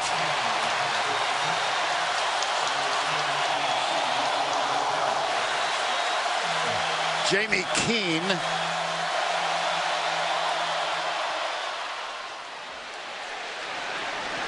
That one out of bounds, and it's very short. At the 39-yard line. Now let's take a look at our AT&T strong performance. Which play are you going to show? I mean, there's about 20 of them. This Alabama team, whether it's Kenyon Drake or Derrick Henry, they got the finesse, they've got the power, but it's all on the back of the strength of their defense. It's so hard to run against them, you know, without involving the quarterback run the way Tennessee did. It looks like this Alabama defense can stop you. Remember, Ohio State did it the same way. They ran just enough of the spread power, and sooner or later they broke it. Henry.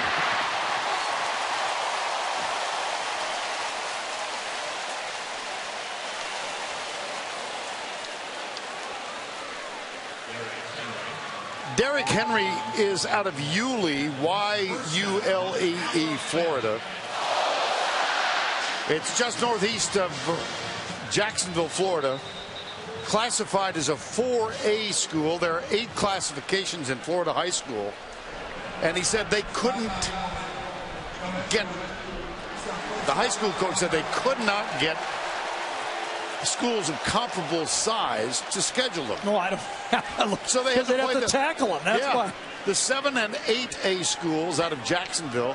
And despite all that, Derrick Henry rushed for more than 4,000 yards in his senior year.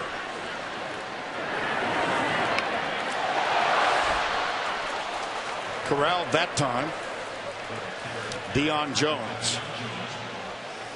Final 40 seconds, third quarter.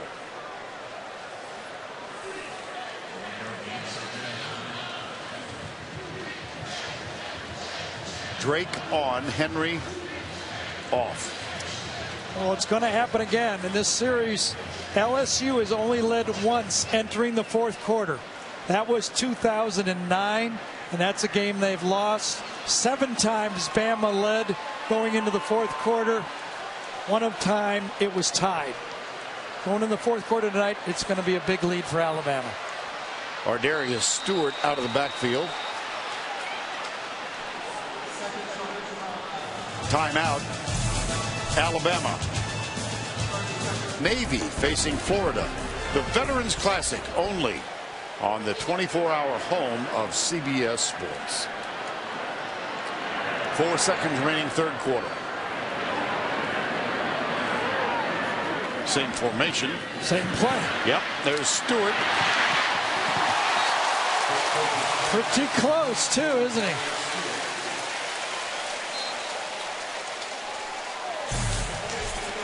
And that is the end of 3. Alabama 27-10.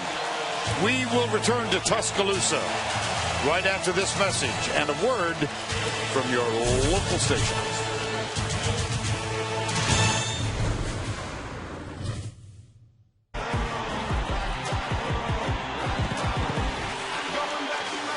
Thus far, it's been a Henry kind of night. Derrick Henry has led Alabama to this 17-point lead as we begin the fourth quarter. Vern Lundquist, Gary Danielson, Allie LaForce from T-Town, Tuscaloosa, and a long, long night for Leonard Fournette.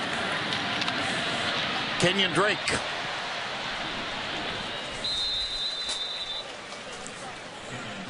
Well, these are staggering numbers for Leonard Fournette. If there's a shock tonight, it's the fact he's got carried 15 times for 13 yards. Well, everyone knew that for Leonard Fournette to win the Heisman, he's going to have to go through Tuscaloosa. Everybody knew that in this football game. Now one wonders, has it flipped all the way to the other side? Is now Derrick Henry in position to be top 3, 4 in the talk, or can Leonard Fournette get back into it? You know, I mean, I don't like to talk about it too much, but, you know, the way Henry has played in this football game and the way Fournette's been shut out, there's going to be ramifications. This one, the tackle is made on Kenyon Drake by Dwayne Thomas, number 13.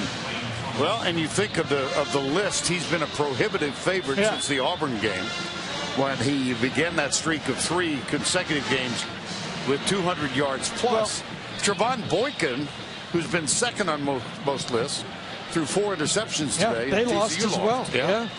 You know, Vern, what this says is that we do know Leonard Fournette is the same back he was going into this game. Absolutely. Right?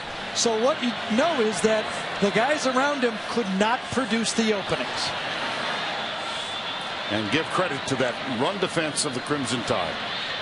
Coker. Drake. Dwayne Thomas, 1 of 3. And there's a flag down. Boy, Alabama was just trying to get in position for a field goal, and they don't want it to back up. Offense. Yeah, it's one thing they did not want. 10-yard penalty. Replay third down. They threw a quick pass. They really weren't trying to go downfield there. They were just trying to set it up a little closer for a field goal attempt. And what happens? They lose 10 yards on a holding call. Pierce Baker, sophomore. Ross Fiercebaker out of Iowa, recalls sitting at home in Iowa watching this game on television, and that's when he decided he was going to not go to Iowa, by the way, pretty good football team this year. Yes, they are. And come and play here. He's from Cedar Falls, Iowa. Ridley this time is in the slot, top of the screen. O.J. Howard, number 88. Here's Coker. Got it! Ardarius Stewart.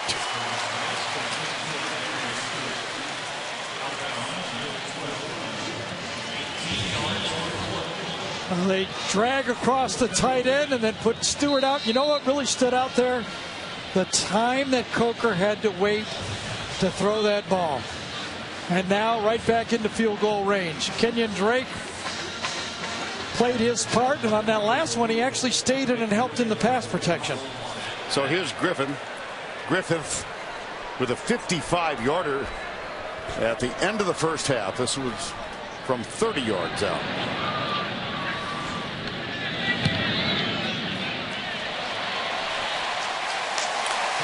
Three for three. Got off to a horrendous start this year. Missed his first four. Came into tonight 10 of 16, but surging with confidence right now, I am sure.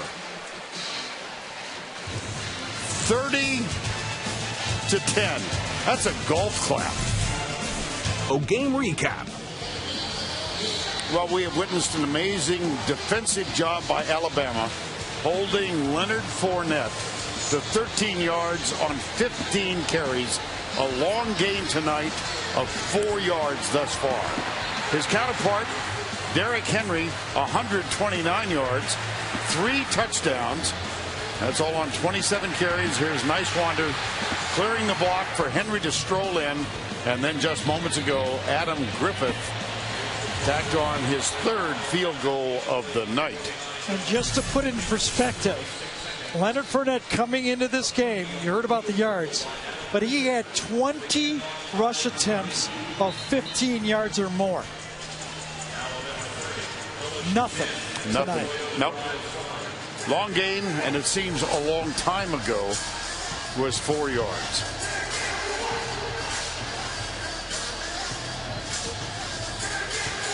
He's attempting to become only the second Heisman winner in the history of LSU football. Billy Cannon got the first in 1959. And there's the guy who told us he is living the dream. Starting quarterback for the Crimson Tide, having started his career at Florida State University. Here's Griffith.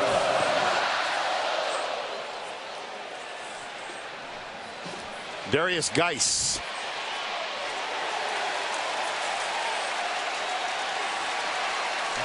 Minka Fitzpatrick. Is that Dylan Lee? He got up. I'll say this was a 5-star guy. I'm not sure which one it was. Yeah, that's right. Don't forget the Napa play of the game presented by Napa Auto Parts. That makes sense. That's coming up. Well, right now, Les Miles has to remind his team this season is not over. They still have Arkansas, Ole Miss, and Texas A&M left. And remember, next, if Alabama stumbles, loses a game, then LSU still would control their destiny. And I've already said a one-loss SEC champion will be in the playoffs. Left side caught.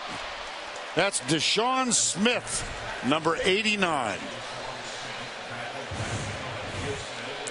Tight end in the slot, matched up against Ragland. Actually, it's a zone combo look, and sometimes that looks like it's coming back too, Vern. Oh boy. Watching the replay thing here.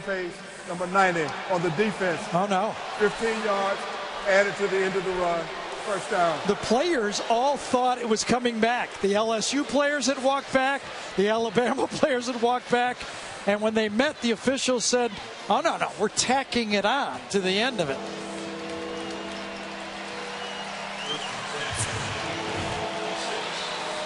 Let's see if we can see where it happened.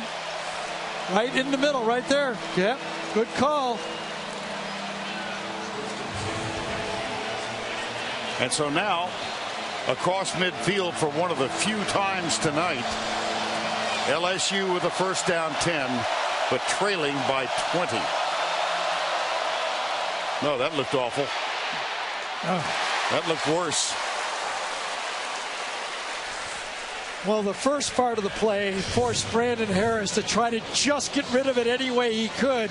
He had no time at all after the two players ran into each other, and Jonathan Allen almost got him before he got rid of it. If we can...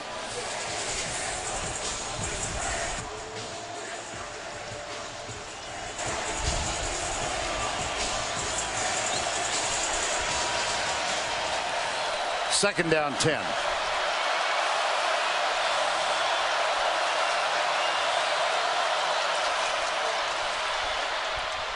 Wow. Incomplete. Well, we haven't called Reggie Ragland's name in a while, but he's an elite football player. One of the best middle linebackers in all of college football, and that's how you cough the ball up. Kind of a gimmick play that time. Cam Cameron trying to find some offense for his LSU team. Faked the screen to the outside and delayed the tight end, and Ragland standing right there. Third down 10.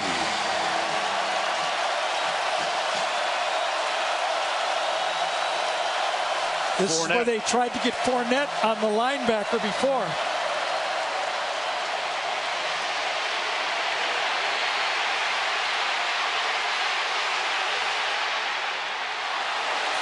Oh, well. I don't think that's going to work. Oh, well. I'm flashing back almost, well, to 1979, so help me. Roger Staubach's last pass for the Dallas Cowboys was thrown to left guard Herb Scott. Well, let's hope this isn't Brandon Harris's last pass. He was thrown on his shoulder, and even Les had a giggle on that one. Fourth down. It was a nice catch by Gerald Hawkins. One-hander. Yeah. Might have found a new tight end.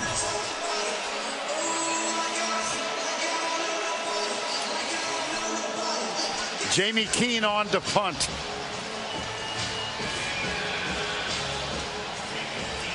Coach, I made a heck of a catch. I don't know. Is he going to kind of laugh? He's got a kind of a laugh to it. Not much you can do it. He was open. He was. I mean, I like the athleticism. He had to reach back. Yes. Grab a one-handed catch. Somewhere right now, Herb Scott is smiling. I know what it's like. 4th and 8. Oh, boy. 30-10. Now we've got a conversation going on near midfield.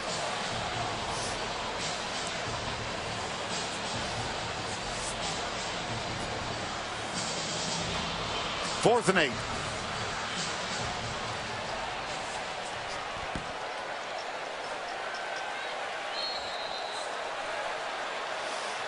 Nick Saban's confused why they doesn't move back farther.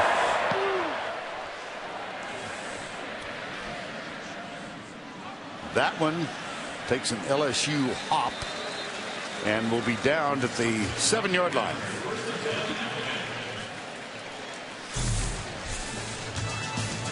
$11:47 to go. This is all Alabama. The Home Depot SEC on CBS is sponsored by Ford, Geico,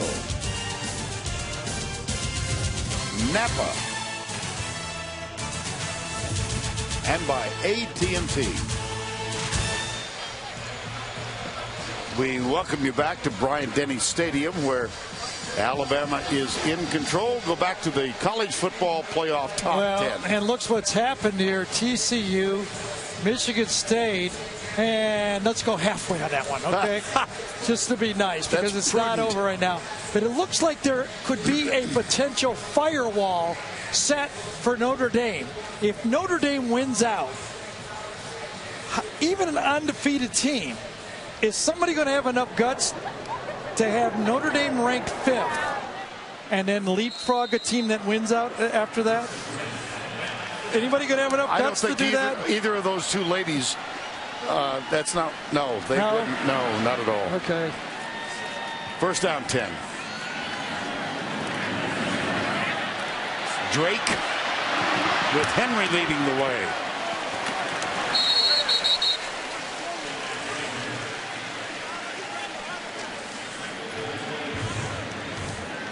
This will count as a pass, a completion, and Henry, truck and trailer. Just stay right behind that big truck and trail, and you got it. Learned that a long time ago, back in high school. Truck and trailer. By the way, I bumped into your center before the game Steve started. Mott? Yes. He was the last captain of an Alabama team coached by Barrett Bryant. His last team. He was the captain of the team. I'll be darned. Yep. Is that a fumble? Could be. It's funny because he had texted me early and said, GD, do not mention the word turnover in this game because you're a jinx. So now he officially is a jinx. Henry with a bobble. It was. And only the 10th turnover for LSU on the season, and stretched out and got it that time. Bauer got it. And did he recover it or not? Number 46, Bauer's the guy who got his hand on, and I know that. Yes, I think he did. Here's Henry. Angry with himself. Reggie Ragland looks into the student section. He says, give us a little noise down here. Well, this is where Malachi Dupree, Traven Durrell have to make a play. They have not been able to run on this Alabama defense. What will LSU dial up? In this half, LSU has run for -1 yard. They've got 37 for the game.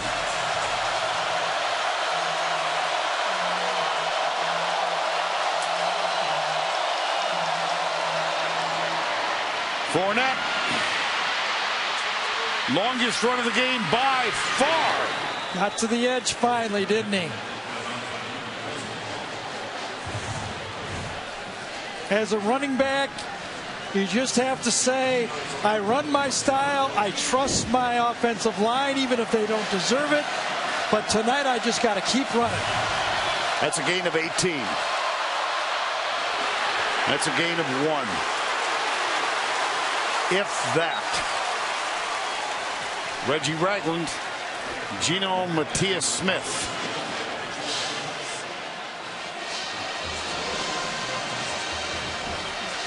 .10:37 to go.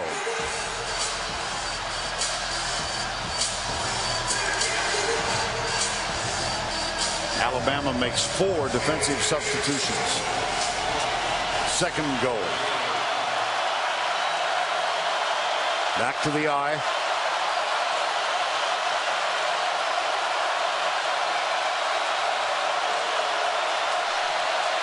Play clock at 1. Timeout. LSU has 1 remaining.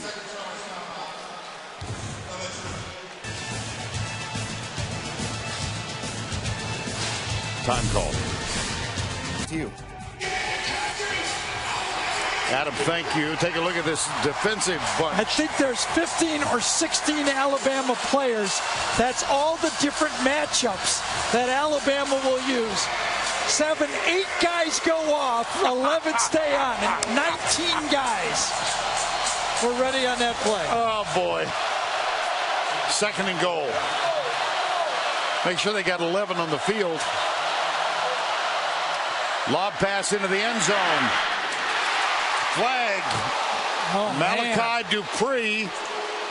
Cyrus Jones defending. Wow. Cyrus Jones goes, I don't know what else I should have done on this one. Pass interference.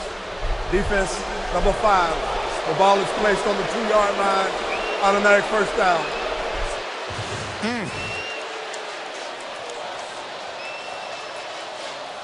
Yeah, he got his body into him, no doubt. Hit him with his hips right before the ball got there. Had contact below the waist is really what the call was on. Perfect call. First down goal. Yeah, and by the way, LSU will use all 4 opportunities if they need them. Back in the eye. Toss. Up in the air to the 1. Just outside the end zone. DJ Petway with the tackle. I think Petway and Dylan Lee are the 2 guys that made the play. We have called his name a lot tonight, haven't we? Oh, gosh, yes. Had the interception earlier in this half. Second down goal. He had a sack. He forced a play running in.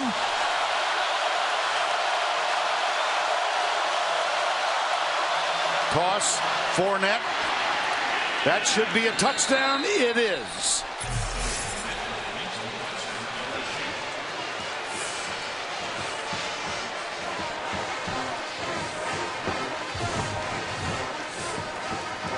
Well, nothing to do here but just push it in. Use all the strength that you got and get it in there.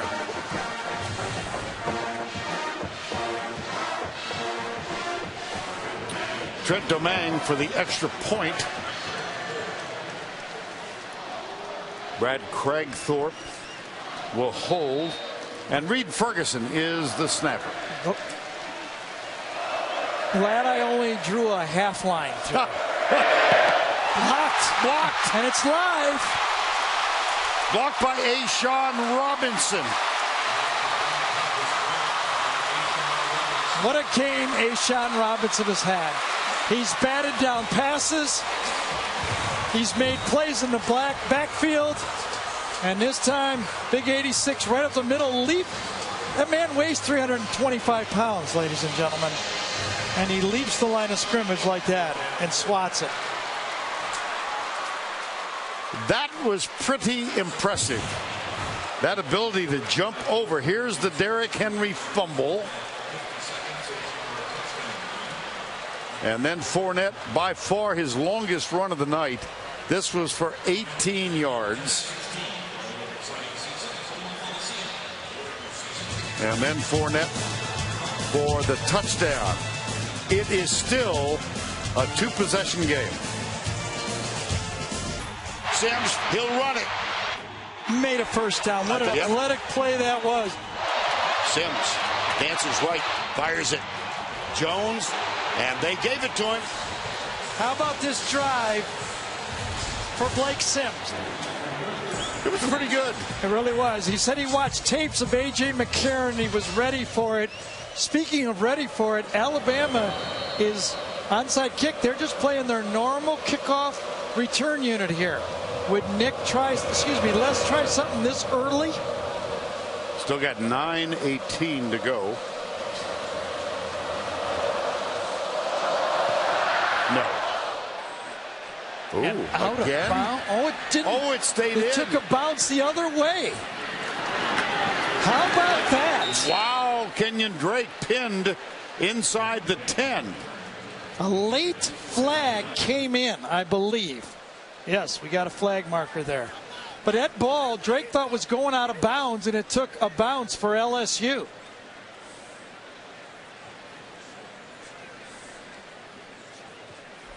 Run the return.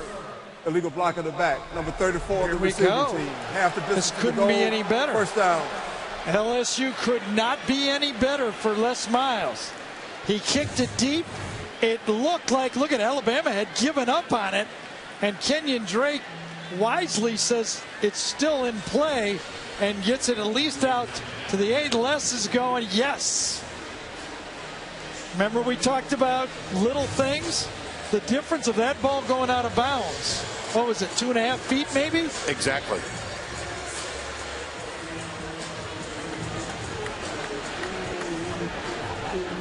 Jamal Adams helmet on. Here comes Coker. This is the worst starting field position for the night. wonder if he got dinged on the play. Well, it kind of looks that way, doesn't it? Boy, this is pressure, big-time pressure for Alabama. Maybe the first time in the game. Henry.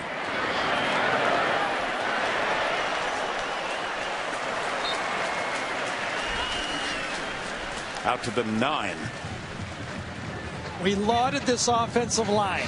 We said coming into the game that they were what a lot of people considered maybe the one weakness in this Alabama football team.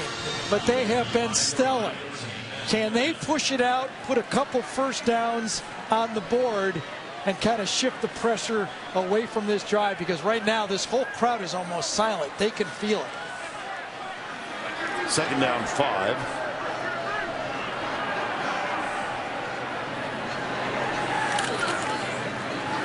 Henry.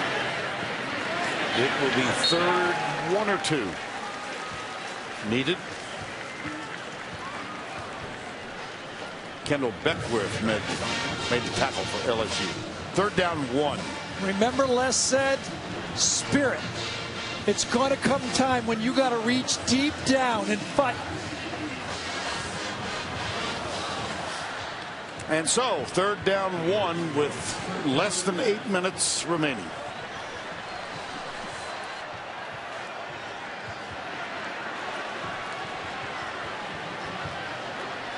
Alabama has had difficulty on 3rd down conversions. Play action, Coker. Lobs it. Ooh, I think he got it. O.J. Howard, what do you think, dear? Yeah. He got the spot right past right to the line, and it will be the first down. Another one of those little bootlegs. Lane Kiffin, probably his MO right there, that he loves that to keep. It's almost a part of a running. You almost got 3 different attacks. You've got the running game, the passing game, and the bootleg game. And Kiffin uses it in between the two to keep that defense honest and to move the chains. On 1st down, Stewart near side, split out. Mulaney Ridley top of the screen.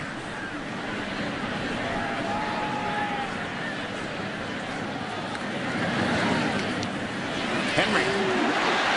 Oh, that was ever so close. Tre'Davious White. And let's go back to Adam Zucker for this update in our New York studio.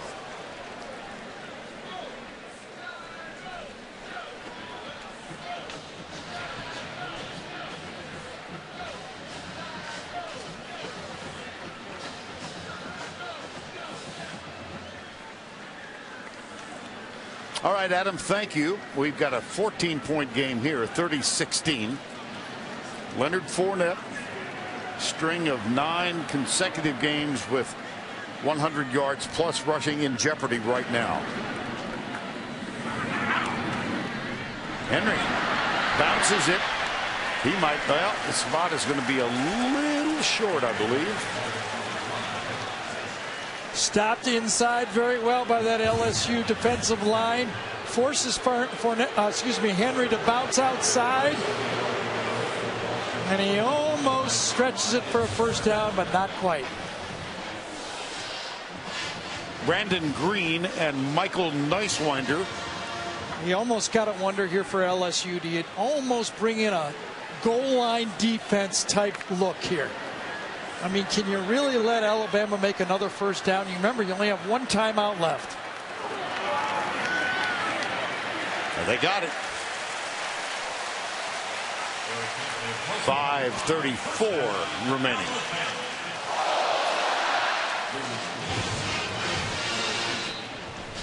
They pulled from the right side to the left, Alphonse Taylor, number 50, and they just ran behind the big guy.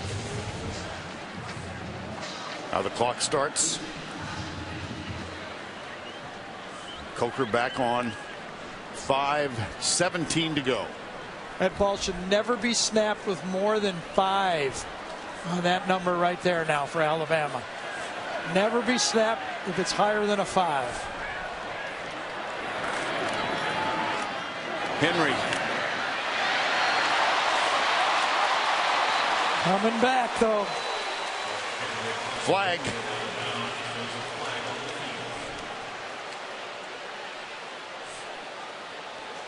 Big play right there, boy. holding, offense, 71, 10-yard penalty, replay first down. That's another flag on Pierce Baker. It was basically the same play that Henry scored on earlier. But speaking of earlier, this has been the travails of Leonard Fournette trying to get to the second level of this Alabama defense, and then Derrick Henry. Remember the 40-yard gain to start in the first half and the beautiful touchdown. That was the play right there that Alabama just ran for the holding, and it was Pierce Baker that got the holding call.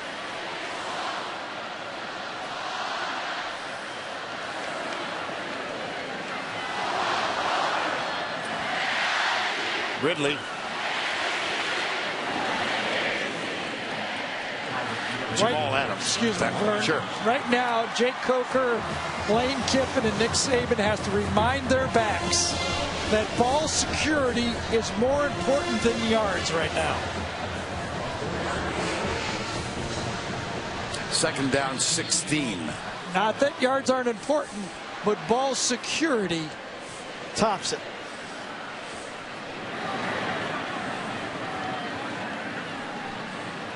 See how the play clock stands when they do snap the ball.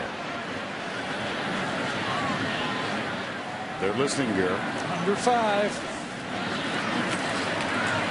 Henry. Wow. Pretty impressive. Well, we started off the game calling these two guys Raging Bulls. RB. Well, the Raging Bull right here refused to be taken down. 1 tackle, 2 tackle, 3 tackles, and he falls forward.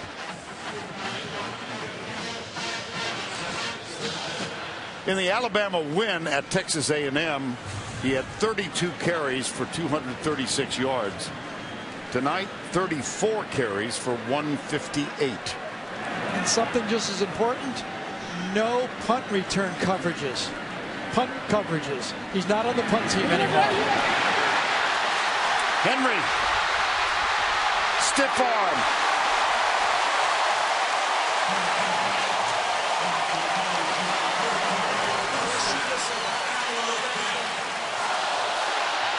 Well, this was a misalignment, a busted assignment by LSU. 3 guys to one side. They were overloaded to the wide side of the field, but I think they were misaligned, and the draw play to the left just cashed them.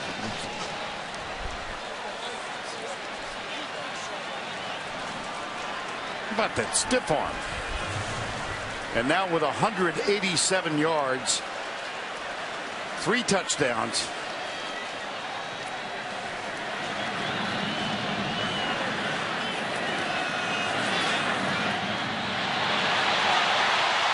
Derrick Henry. And look at that, he did not go out of bounds. At least Lane Kiffin didn't think he went out of bounds. Same play, coming behind number 46. He might not be a true fullback, but he's an awful good-looking H-back. And Tre'Davious White, number 18, is sick of looking at him. 4th first down on this drive. And they're just chewing the clock up. 2 minutes to go in the game. And right now, Mississippi State, who basically played Thursday, so it's going to be the 4th game in a row Alabama will face a rested team, is saying, we got this guy next. That should be enough to put him over the 200-yard mark for the night. Alabama next. On the road, heading to Starkville. What a drive, huh? Oh, my gosh. In their own end, you could feel the pressure. After LSU, they go to Starkville. Vern, are we going to Starkville? I believe we probably... Come on, you've been here a long time. Make the decision. Can't wait to get there. We're going to Starkville. Doubleheader next week. Georgia-Auburn, the first game. Auburn with a big win tonight, actually. Here's Henry again. And then we will be in, even the locals call it Stark Vegas. Well, we have A new leader that's going to control his own destiny now, the Alabama football team in the SEC West. And I believe we may have a new Heisman front runner in Derrick Henry.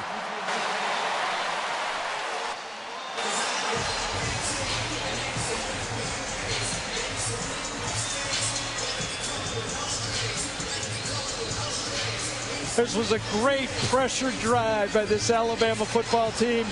LSU, when you get right down to it again, they couldn't get over 20 points, and they couldn't stop the run.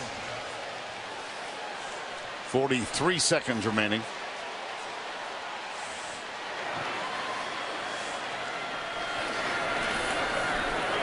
Let's give it to Derrick Henry one more time. Let's just hope on that one Derrick Henry didn't get injured on his one more time. Isn't it time to get him out of there? Or was it a time to get him out of there the play before? Yes. Well, you see the graphic, 38 rushes tonight, tied for third most in Alabama history.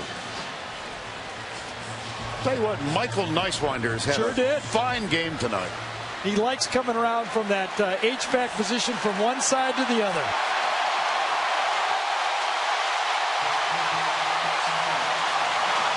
Alabama got a huge break this afternoon when Arkansas defeated Ole Miss in overtime. Then they made their own good fortune tonight by holding that man to 31 yards on 19 carries. And that man had a great night. Let's go down to Allie, who's with Nick Saban. Coach, we all knew your front seven was one of the best in college football. Did you know they were this good? Well, they did a nice job against the run, you know, but the whole team defense did a good job. But really, I think I told you earlier, this is a team game. We kept the ball on offense, did a great job on offense of keeping the ball. They didn't have the ball that much, so it's a team thing when you stock a great player like that. Each week there's more pressure, there's more at stake, but your team continues to respond. How proud does that make you as a coach? Well, you know, I'm just happy that the guys did a great job in this game. We got 24 hours to enjoy it, and then we got a big challenge next week, but, you know, we just got to go 1-0 in every game. Everyone was talking about Leonard Fournette, but how about your running back, Derrick Henry, and the way he did a great job here today, man. Proud of him, boy. He had a great game. Play with a lot of toughness, and you know we were physical on offense today, and I think that was the difference in the game. Derrick Henry, you told us that you don't like to look into the comparison between you and Leonard Fournette, but do you feel like you proved something to the country today? No, I feel like our offense proved something. You know, Coach real big on preparation, and I felt like the whole week we had to prepare right for us to come out here and execute, and I feel like the whole offense did that as a whole, playing physical and finishing drives. What makes this team an SEC championship team? I mean, we just try to come out and finish win, practice tough, play tough, and just fight through adversity, you know what I'm saying? And just finish games, you know what I'm saying? Like I said, preparation is the key, so we got to enjoy this win and get ready for next week. Congratulations on the win to both of you. Thank you.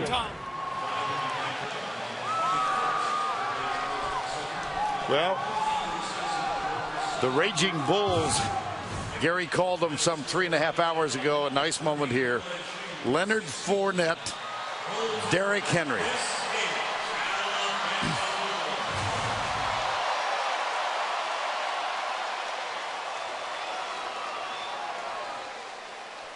Well, Brandon Harris came in this year. That changed early in the second half as we introduce you to our Napa play of the game. Here's Harris back to throw. He rolls out and finds Dylan Lee. With the radio call, here's Eli Gold from Alabama. Brandon Harris. He's got Fournette behind him. They play action fake it. Fournette comes out left to throw. Dylan Lee intercepts it far side. Alabama's got the football at the 30-yard line. And they were in control almost from that point to the end. There was the one touchdown by LSU. Let's take a look at the updated standings now. Alabama 5-1 in conference play. They now own the tiebreaker over LSU. They got that break we mentioned when Arkansas knocked off Ole Miss. But Dak Prescott and Mississippi State await Alabama's visit. Well, Alabama completely dominated this football game, throwing up 434 yards. LSU basically had two big plays, the bomb and the fumble. It was all Alabama, but Prescott is a whole different player in Starkville. This will be interesting. And we caught a little bit of a break from the weather as well. Rained for almost 24 hours straight, but it held off tonight. So the Alabama Crimson Tide prevails for the 5th consecutive year over LSU. Final score.